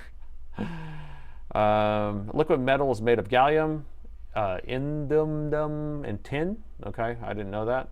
From the company's perspective, is liquid metal cheaper to invest in? I don't know, man. To me, it seems like a freaking nightmare to invest in. Hate it. Hate it. Hate, hate, hate. Fee, fi, fo, fum. Acer told me if it were to replace the liquid metal, it voids the warranty. If there was a leak out, it's not covered because it means I bumped it. Are you freaking kidding me? That's, if they actually said that, oh gosh. My 5000E is still working thanks to your repair shop so long ago. Montgomery. That's 5000E is like a laptop from like 2002-ish. What do you think about ThinkPads? Do you know anyone in the industry that does board repair on ThinkPads? I don't. I mean, there's Premise, right? Premise does board repairs, so he'll do a ThinkPad repair. So send it over to him. Premise, you can put your URL in there if you want, your website. So he's our mod on Twitch and does board repairs, and you can send anything to him that I don't fix. Just thought the only time to use the word pissed is during dry January is understandable. Oh. Thanks for showing us your setup. No problem, no problem. Does anyone like the new Dell Pro models? So they are the same machines. I mean, I guess they redesigned them a little bit. And we have a few of them we bought to make listings of, take pictures and all that stuff. And so the setup is a little bit different in them, but again, it's really just the same thing, just rebranded. Do I like the name Dell Pro? I think it's stupid. Dell Pro Premium Max Deluxe, stupid. Liquid metal is basically pure marketing, pretending that machines are so much more amazing that they need the magic thermal interface material. It's a mediocre conductor, yeah. I mean, it's debatable how well it works and how long it lasts. But send like a warranty money. Wait, send like a warranty money sinks if it's gets your barrier wrong. I had a Inspiron 5510 11th Gen i5 for quite a few years and I'm still loving it. Yeah, so there's plenty of machines that are Inspirons that last a long time. And so you have a 5510, which means you have a 5000 series. So that's going to be a middle of the road one. It's going to have kind of a mix. Parts People Pro Max Deluxe. So it's a middle of the road. So it's going to have part plastic, part metal. And if you're somebody who doesn't throw it in your bag and take it around everywhere and you just kind of leave it on your desk, it's going to last forever. I've had people have those machines last for 10 years. So that's not the issue. It's the portability of it not, being able to last, taking it everywhere. Dell's going back to the old naming convention, only on XPSs, that's all. XPSs are back. But no discrete GPU if you are in for those things. Yeah, some Inspirons have discrete. Yes, Dell naming is whatever I thought it was going to be. I've tested it extensively. A ton of traditional thermal paste, match it or beat it. Really? Okay, well, there you go. So Root says that it's mediocre at best for liquid metal, and I just had another machine I was working on the other day, maxed out at 99C. Took it apart, cleaned the fans, cleaned the heat sinks, but did not change the thermal paste, put it back together, still maxing at 99C. Then took it apart, it had liquid metal on it. I kind of put all the liquid metal back to the middle, put it back on there, and then turned it on. It was sitting at 95C. Then took that apart, put PTM 7950 on it. It was at 80C. So there you go. That's what I'm thinking. What's your hardest repair? People have asked that before. So we have lots of hard repairs, and now some of them, like even that EC repair we did earlier, that was a really hard repair, but now it's a lot easier for me. Well, I don't know. It's hard for me to remember them when they're hard like that. I don't know, but I have done pretty high fives when it happens. Like, I don't know, figuring out a GPU issue, like a oscillating crystal or something like that. You got to get some sleep. Hey, thanks for coming by. I appreciate it. Some of us, so I don't know the answer to that, but Some of us got sold those from our reps. Yeah, just curious, what happened to your arm? This right here, it's cut? I have no idea. Or actually I do. What was it? I can't remember. I was in the attic all weekend. So you know how whenever you take all the stuff out of an, I don't know if you store your stuff in the attic, but I have an attic where we store all of our Christmas stuff. We had it all pulled out. Attic was a mess. So I was in the attic all weekend, reorganizing, moving stuff around. I think I got it when I was in the attic. You know, there's like nails going through the roof and all this stuff. And then, so now the attic's all nice and organized, so I can put everything back. So I think that's what it was, but it could have been, I don't know, I'm always doing something. My Dell Vostro works for years. So a Vostro can either be an Inspiron or a Latitude. It's always going to be those two tiers. It's just whether it's, which meaning an Inspiron and it just rebranded as a Vostro, or a Latitude rebranded as a Vostro. Dell Precision 5510 on Linux is from 2016 and works perfectly. So 5510 is an XPS 9560, same motherboard, great machine.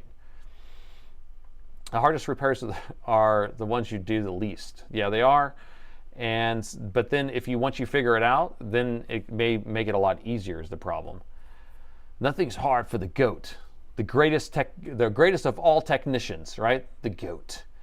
Bedbugs one was very hard, but I didn't finish it. I just threw it in the trash. Screw this thing. I'm not messing with this damn thing.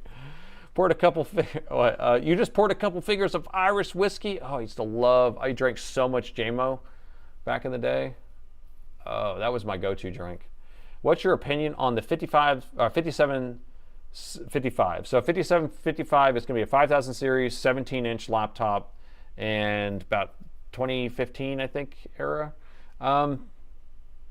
Those are going to be middle of the road. It's 17-inch, as long as you're not taking anywhere. I don't know if the hinges have broke on that thing yet, but if you log onto my site and look and there's no back covers in stock, that means the hinges break a lot. How did you come up with the deal? I saved another laptop. You know, that was just when I was doing these shorts every single week. So at the starting, when I started doing YouTube shorts, I did a short every single day for a month. And then after that, I went to 2 shorts a week, and then went to 1 short or 2 shorts a week, 1 to 2 shorts a week. But I'm trying to come up with a way of like leading people to the end. So my whole thing about doing a short is that the first 3 seconds gets you to the next 3 seconds, gets you to the next 3 seconds, gets you to the next 3 seconds. So that's how you can keep them really fast paced, a short, right? So on the very end of a video, I want to kind of get them to draw out, or get people drawn out to see if it actually worked. And so then it was like, and did it work, basically, right? So it's like, and did it turn on? I could just sit there and be like, did it turn on? But if I said, and I saved another laptop, right? So that's kind of where it came from, is I kind of drug out the I saved another laptop. It was just kind of like, and I saved another laptop. So I did that on one video, and then people kind of laughed about it, so then I kind of kept it going, and I don't know, it's kind of catchy, right? And then I was like, I'll just put it at the end of my long form, and people like that too. So I'm glad that people are enjoying it. Loved Irish coffee a few years ago. I love it still today, but I just don't drink it enough. We need a new Nathan model of Dell if it repairs itself. I started my Vostro 7510 because the power adapter blew up while it was connected. Whoa. I think the board may have scorched. May have a scorched mark. And then the hinge fell apart. Yeah, a lot of times the hinges fall apart and then you start getting shorting inside the LCD connector. I have a Precision 7730, which from 2019. I've been trying to switch over to Linux, but the hybrid graphics puts me for a loop with limited experience. So what I would say is that choose a distro that already has like NVIDIA graphic support out of the box, and then just make sure Optimus is turned on inside the BIOS, and you should be good to go. I don't know, use like Zorin OS or something like that you can, or Mint. I think you can just do it where it has NVIDIA support right out the box using proprietary. Well, maybe it doesn't do. What is it? It's not proprietary drivers, but it's using some sort of NVIDIA driver that works. And then you can upgrade it to the OEM driver, I guess. What happened to XFR laptops? So XFR, ATGs, and the Ruggeds, those are all kind of the same thing. XFR was a company that Dell was licensing through. I think they ended up buying them, and then ATG was the other one. and then they just kind of rebranded to Rugged. So I had a friend that worked at Dell, then he left and started working at a company that made Ruggeds or XFRs, and then Dell bought them, and so then he was back at Dell again. So it's just Rugged now. So Rugged is just their tough books where you can kind of run over it with a car, and they're waterproof, things like that.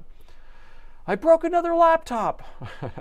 I love Andy's video of the screen supply issue. I am a freaking repair shop. Freaking fucking ever. Oh my gosh. Depending upon what you need fixed, it will not be worth it. You're using a Latitude E5450 upgraded RAM before the price hike, and it's still using it for Photoshop audio and video edits. Nice. Magic Graphics, that's from earlier, that's a recall. The Magic Mushroom graphics. Some Jedi mind tricks. Mint will work, yes. I like Mint a lot. I think 22, the new Cinnamon desktop version is great. It's very polished. Do a chip reflow. Pop OS is also a good one, and I don't think anybody who's a noob should use Fedora personally. That's just me. I don't know.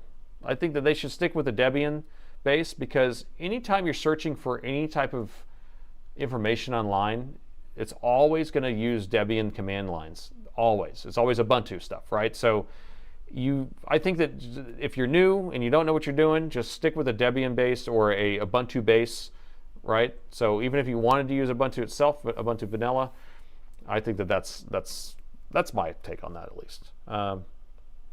Backtracking in the video. Nathan, have a good night. Well, thank you for coming, Daniel. Appreciate it. What time is it anyway?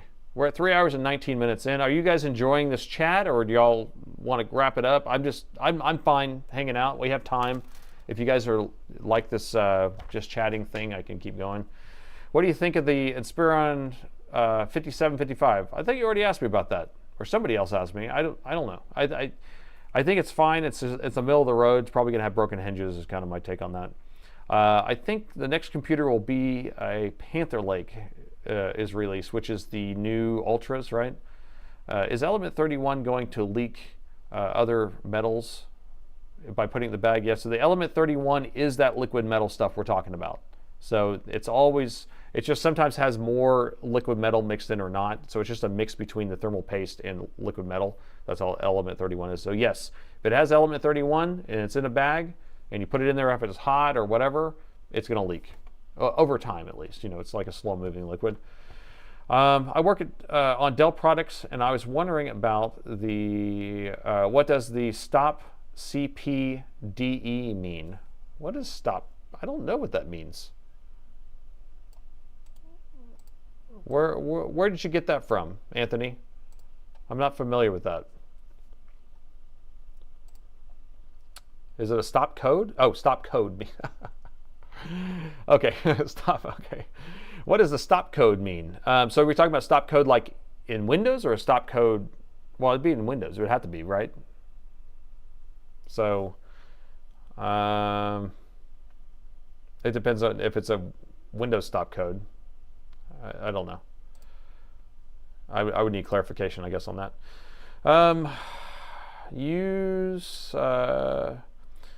Have to use AUR for every single package. Okay. And so, in what distro is that in? I'm not used to that either. Ubuntu is good, but I base off of ROS2. I'm not familiar with that either. You guys are way more advanced than me. You love the chat. Okay, Montgomery loves the chat. We got to vote for that. That's good. Hanging out is fine. Okay, well, I have an old... It's hard for me, though. The chat jumps around if I get behind. Okay. I have an old HP that runs perfect Windows Vista. Oh, my God, it's flawless. Oh, gosh, that's crazy. I would like to donate my dead 7710 if you want it. Sure, send it on in. You can send it to our address on the website, and attention me. Do you have any issues with Windows Modern Standby in Linux? Dell started using Sleep in the 8th gen, I think. Yeah, so I have issues sometimes. So I have, I know that some people have issues with it more than other people, and but Zorin's been pretty good with that, or Ubuntu's been good. But sometimes I have it where it doesn't come out of sleep, and or it doesn't go to sleep all the way, and so therefore it just ends up using all the batteries up. Oh, Arch Linux, AUR is Arch Linux. Okay, thanks for the clarification. Oh, sorry. Let's see. Are official Dell repair manual schematics and diagnostic software on sale for individuals, or if so, how can they be purchased? No, I don't sell any of that stuff. I give it away for free. So on Dell's website, you can actually look at Dell repair manuals, things like that. On our website, what we do is we buy every machine, and then we part it out, take pictures of everything, cross-reference everything, list it on our site, and then we make a tutorial on it. We have videos on pretty much every single part that we sell, on how to install it, and then we have manuals on our site with step-by-step instructions and all that stuff. So that's all free, so you don't have to buy anything. But sometimes I don't have it on there, and you just have to find kind of a close model. So like if you have a certain model that's like, say it's like a 5515 and it needs to be a 5510, so, or something like that, you just find something that's kind of close and it will kind of get you close. Kubuntu and Slackware is here. So a Kubuntu is going to be a KDE Plasma version of Ubuntu. My group is working on our own version of Linux. Got to find some beta testers. What do you do for fun outside of work and YouTube? So I was in a band for many years, drummer, play guitar, also do astronomy. So I have remote observatory, different telescopes. I do woodworking, so I have a whole wood shop. I have, let's see, I do some mountain biking, and I have a whole soldering station at home, so I always tinker around or build things, and I like to design and build things. So that's kind of my main thing. My main thing is like I like to create. I like to engineer things, right? So I like to create like if I visualize something, I want to be able to build it or make it. So that's kind of what I like. i9s are obsolete now, probably. I don't, because everything now is not called. It's called a Core Ultra 9. So that's their new i9s. I appreciate the hard work. Keep it up. Appreciate your talking time, especially since my reading is so subpar and I'm trying to get better at it. I've been reading books every single night. That's another thing I've been doing this month. So making sure to read every single night, keep my mind fresh.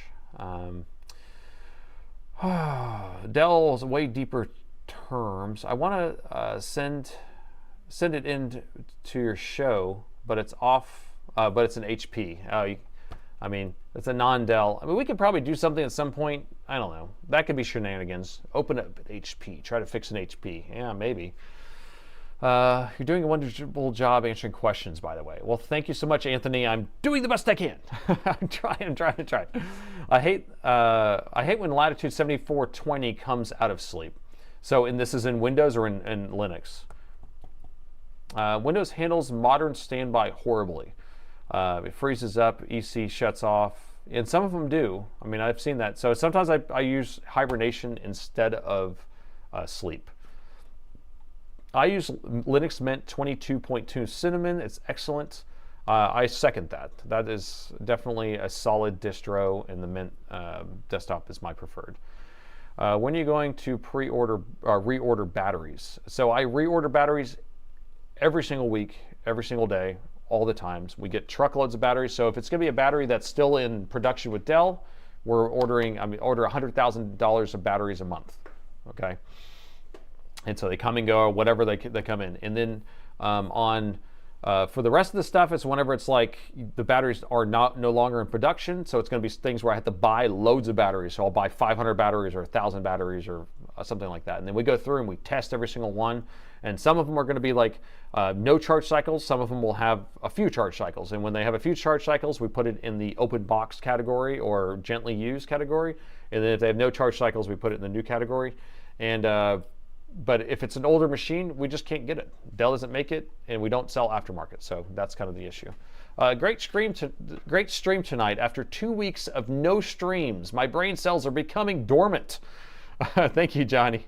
Thank you, John. Yeah, so we streamed on last Sunday though, but yeah, we did have 3 streams I took a break from, but I do enjoy streaming in general.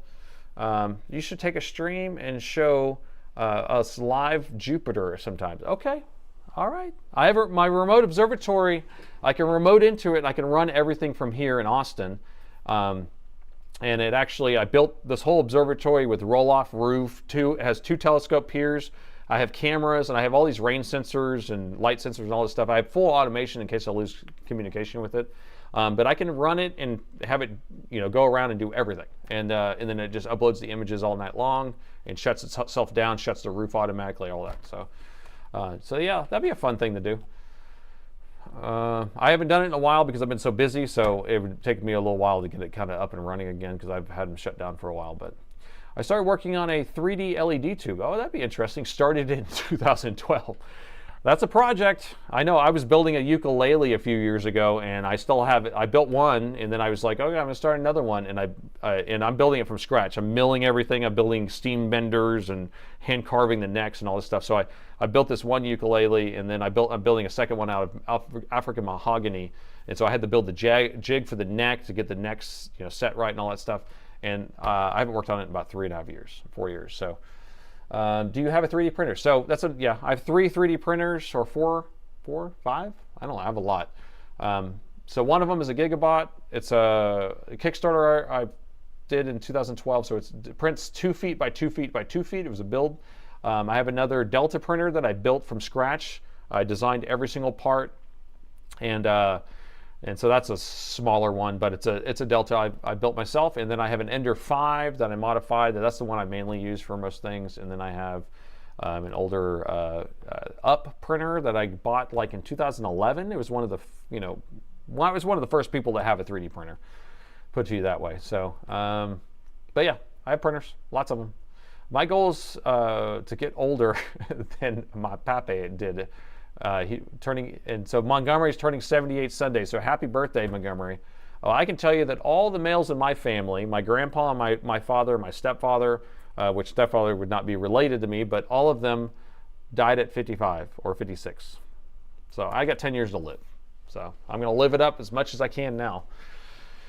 Speaking of someone who has worked both, do we need, you'll need to be drinking from the start when you start to work on an HP. Oh, yeah. What does HP stand for again? Wasn't there some sort of funny, like Salem Techsperts acronym for HP? Holy piece of shit? I don't know. Did you ever see a comet? I didn't look at any of the most recent comets, but I have done plenty of comets over the years with a big comet tail, a green comet tail. Here, actually, let me pull up my Astro bin real quick. We'll do a little fun side tour here of my Astro bin. Let me get logged in though. So if you don't know what Astro bin is, that's going to be an astronomy website for people kind of to post their pictures and share. Well, let's see. I don't have a login on this computer, so let me see if I can just find my listing here. Where is it? So hold on the comments. I can't see the screen right now, so.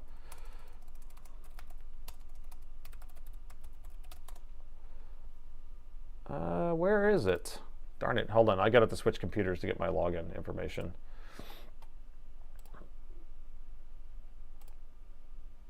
It's been a long time since I've actually looked at my Astro bin.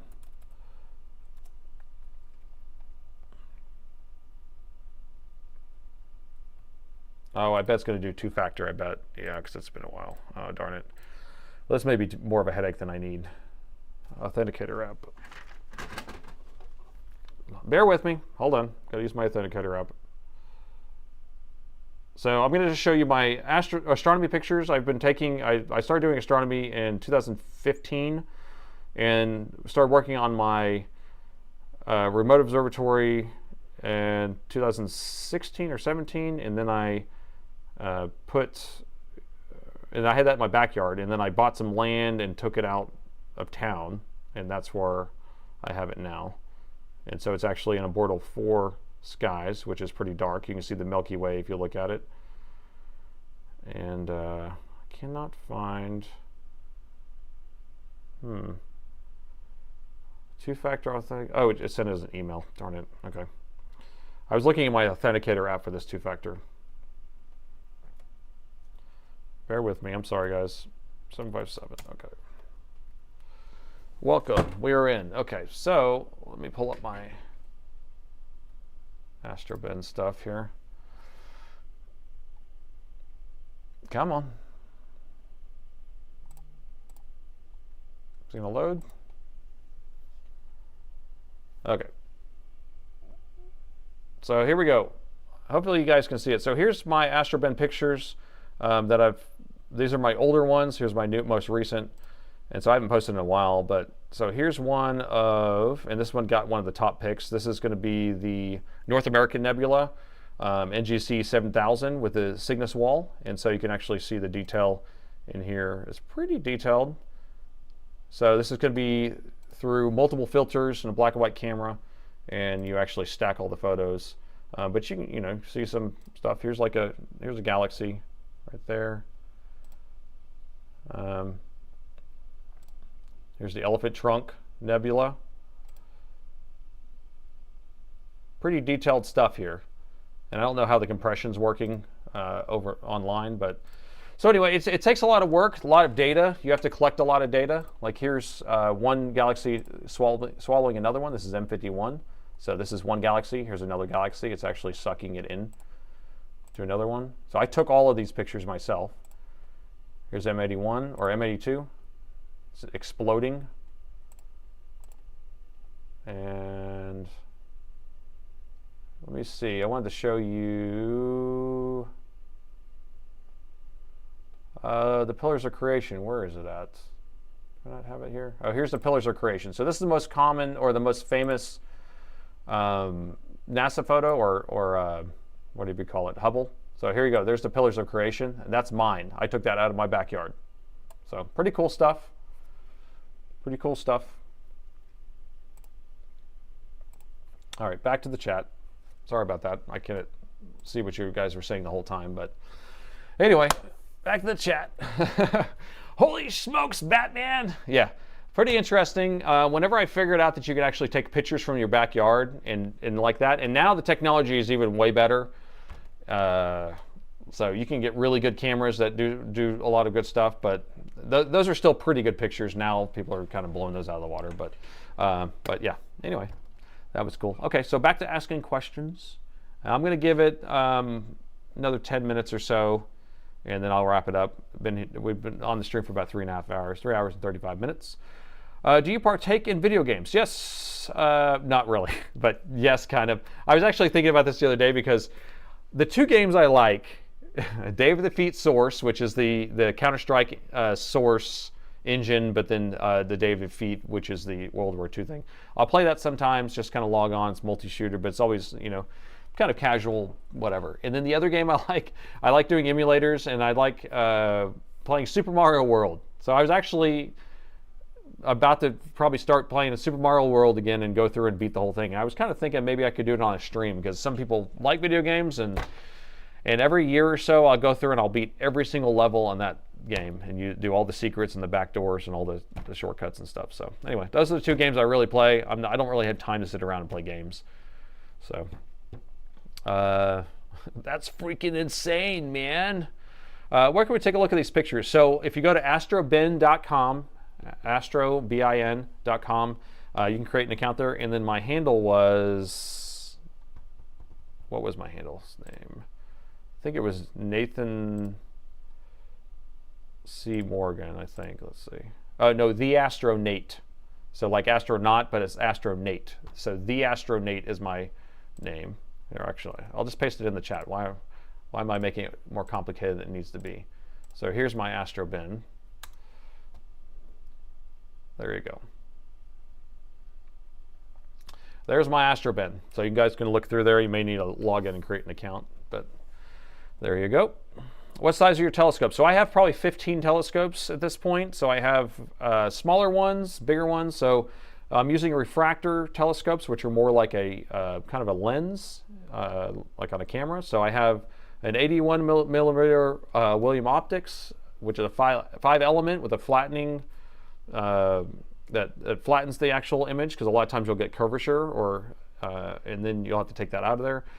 I also have a 110 millimeter William Optics refractor. I have a 4.5 inch reflector, a 6-inch reflector, a 6-inch RC, two 8-inch Smith Castle grains, which is going to be a kind of a compound type of, they're Meads telescopes. And then I have a big Dobsonian 10-inch or 12-inch. Can't remember what that. That's been big on a Dob base. Those don't have cameras on it. You just kind of look through it. Anyway, I just kind of collect them. I buy them. I also have a couple solar scopes that actually do, like whenever the big eclipse happened, I was able to see it in real time. I took it to my kid's school. All the grades would come out and just look at them. And I had 2 telescopes going so people could look at the eclipse safely, close up. Light pollution in Austin is pretty bad. It's gotten pretty bad in the last 5 years. And so like I live right next to Bortle 7, Bortle 8, which is the brightest there is. But outside of Austin, it's about a 4 or 4.5, which means you can see the Milky Way. It's kind of just looks like kind of smoky dust. You're not eating sugar. I can't send you some of the birthday cake. Yeah, I'm not eating any intentional sugar. So anything that's like candy or cakes or cookies or anything that starts with a C, apparently. Nathan's Hot Dog Scopes. I love playing with a modded Pico Fly switch. I haven't used one of those. The only game I've taken time to play is Blueprints. What is Blueprints? You got me intrigued. What is this?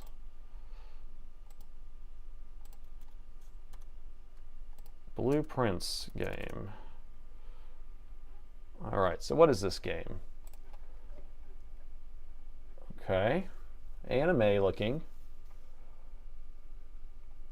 And you can buy a bundle, 81 bucks. Interesting. So it's a first person. Is it a strategy game? Is it only is it multiplayer online, or is it just one person? If I recall, it's 128-ish gigs. You need to double check. That'd be. I'm not interested in 128 gigs anything.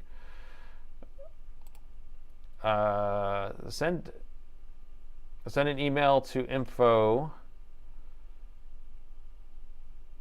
for a flash drive, low level test, Windows 95. Check your email. You sent an email. Okay, I don't have access to that info box. Can you send it to the repairs, like plural repairs instead? I can do that box right now. The info box I don't check.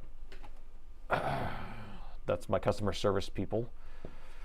What's your favorite and least favorite city? Oh, you're coming up with interesting questions, aren't you? Let's see. Favorite city, least favorite city. Around the world?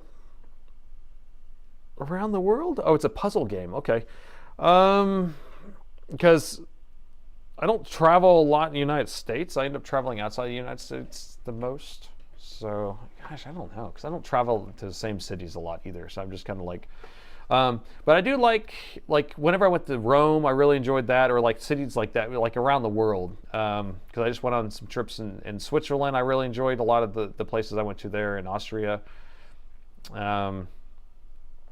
In Iceland, that was good. I'm trying to I don't know. That's a hard question. I don't know. I'm not good at those type of questions. Those are like fluff piece questions. I can't come up with that. I needed to figure that out ahead of time. What telescope do you recommend? Okay, so the question for that would be, do you want to look at it with your eye, or do you want to look at it with a camera, or do you want to do both? Because those are totally different things. And so if you need to have, if you want to do a camera, then you'll need to have some sort of automatic tracking, and you also need to be able to be focal with the camera, or else you have to use some sort of modification in order to get the camera to focus. And so that's kind of a hard thing to do.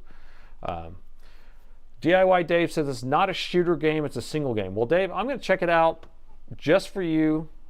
I don't know if I want to pay $83, and I don't know if I want to download 120 gigs, but I will check it out for sure. I will stick with Zork. So Zork is apparently a game that Montgomery is playing. I've downloaded it to my PC. I played it once on Xbox app.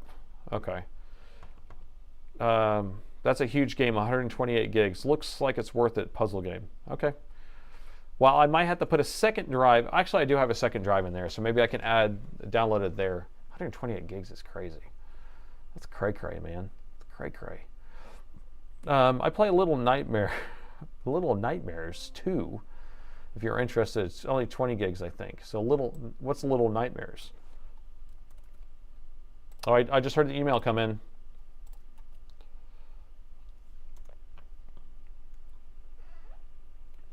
Little Nightmares 2. Uh-oh, violence. We got... Oh, it sounds eerie.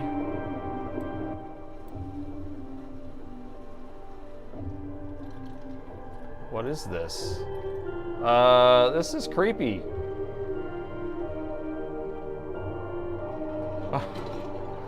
What am I watching? What is this? Yes, I have Little Nightmares. It looks pretty cool though. I like how clean the graphics are.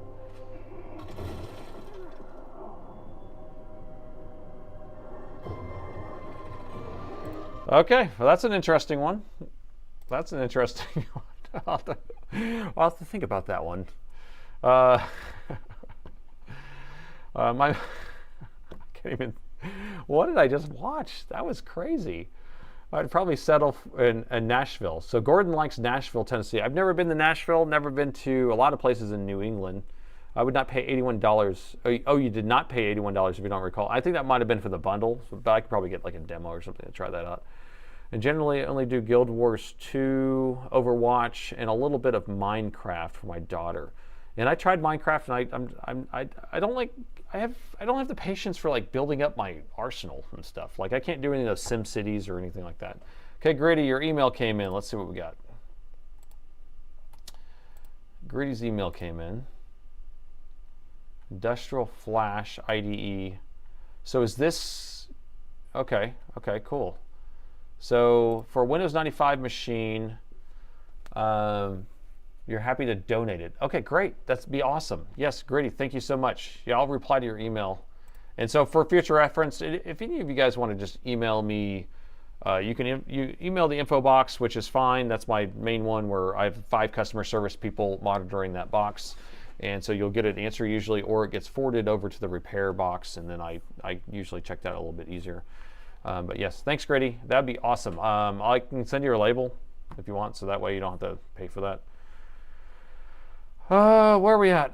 Okay, I'm getting tired. Oh, I got to get home because my kids are going to bed, so I got to call it a night. But I think we had fun tonight, right? I think we had fun.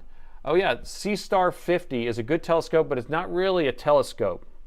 C-Star is kind of like a tabletop telescope that has a camera on it, and the eyepiece is a camera, and it takes pictures. So it's not really seeing with your own eye. If you've never looked through a telescope and seen something with your own eye, your brain kind of you think it looks like there's like a card in front of it. It's really weird when you look at like Saturn or something.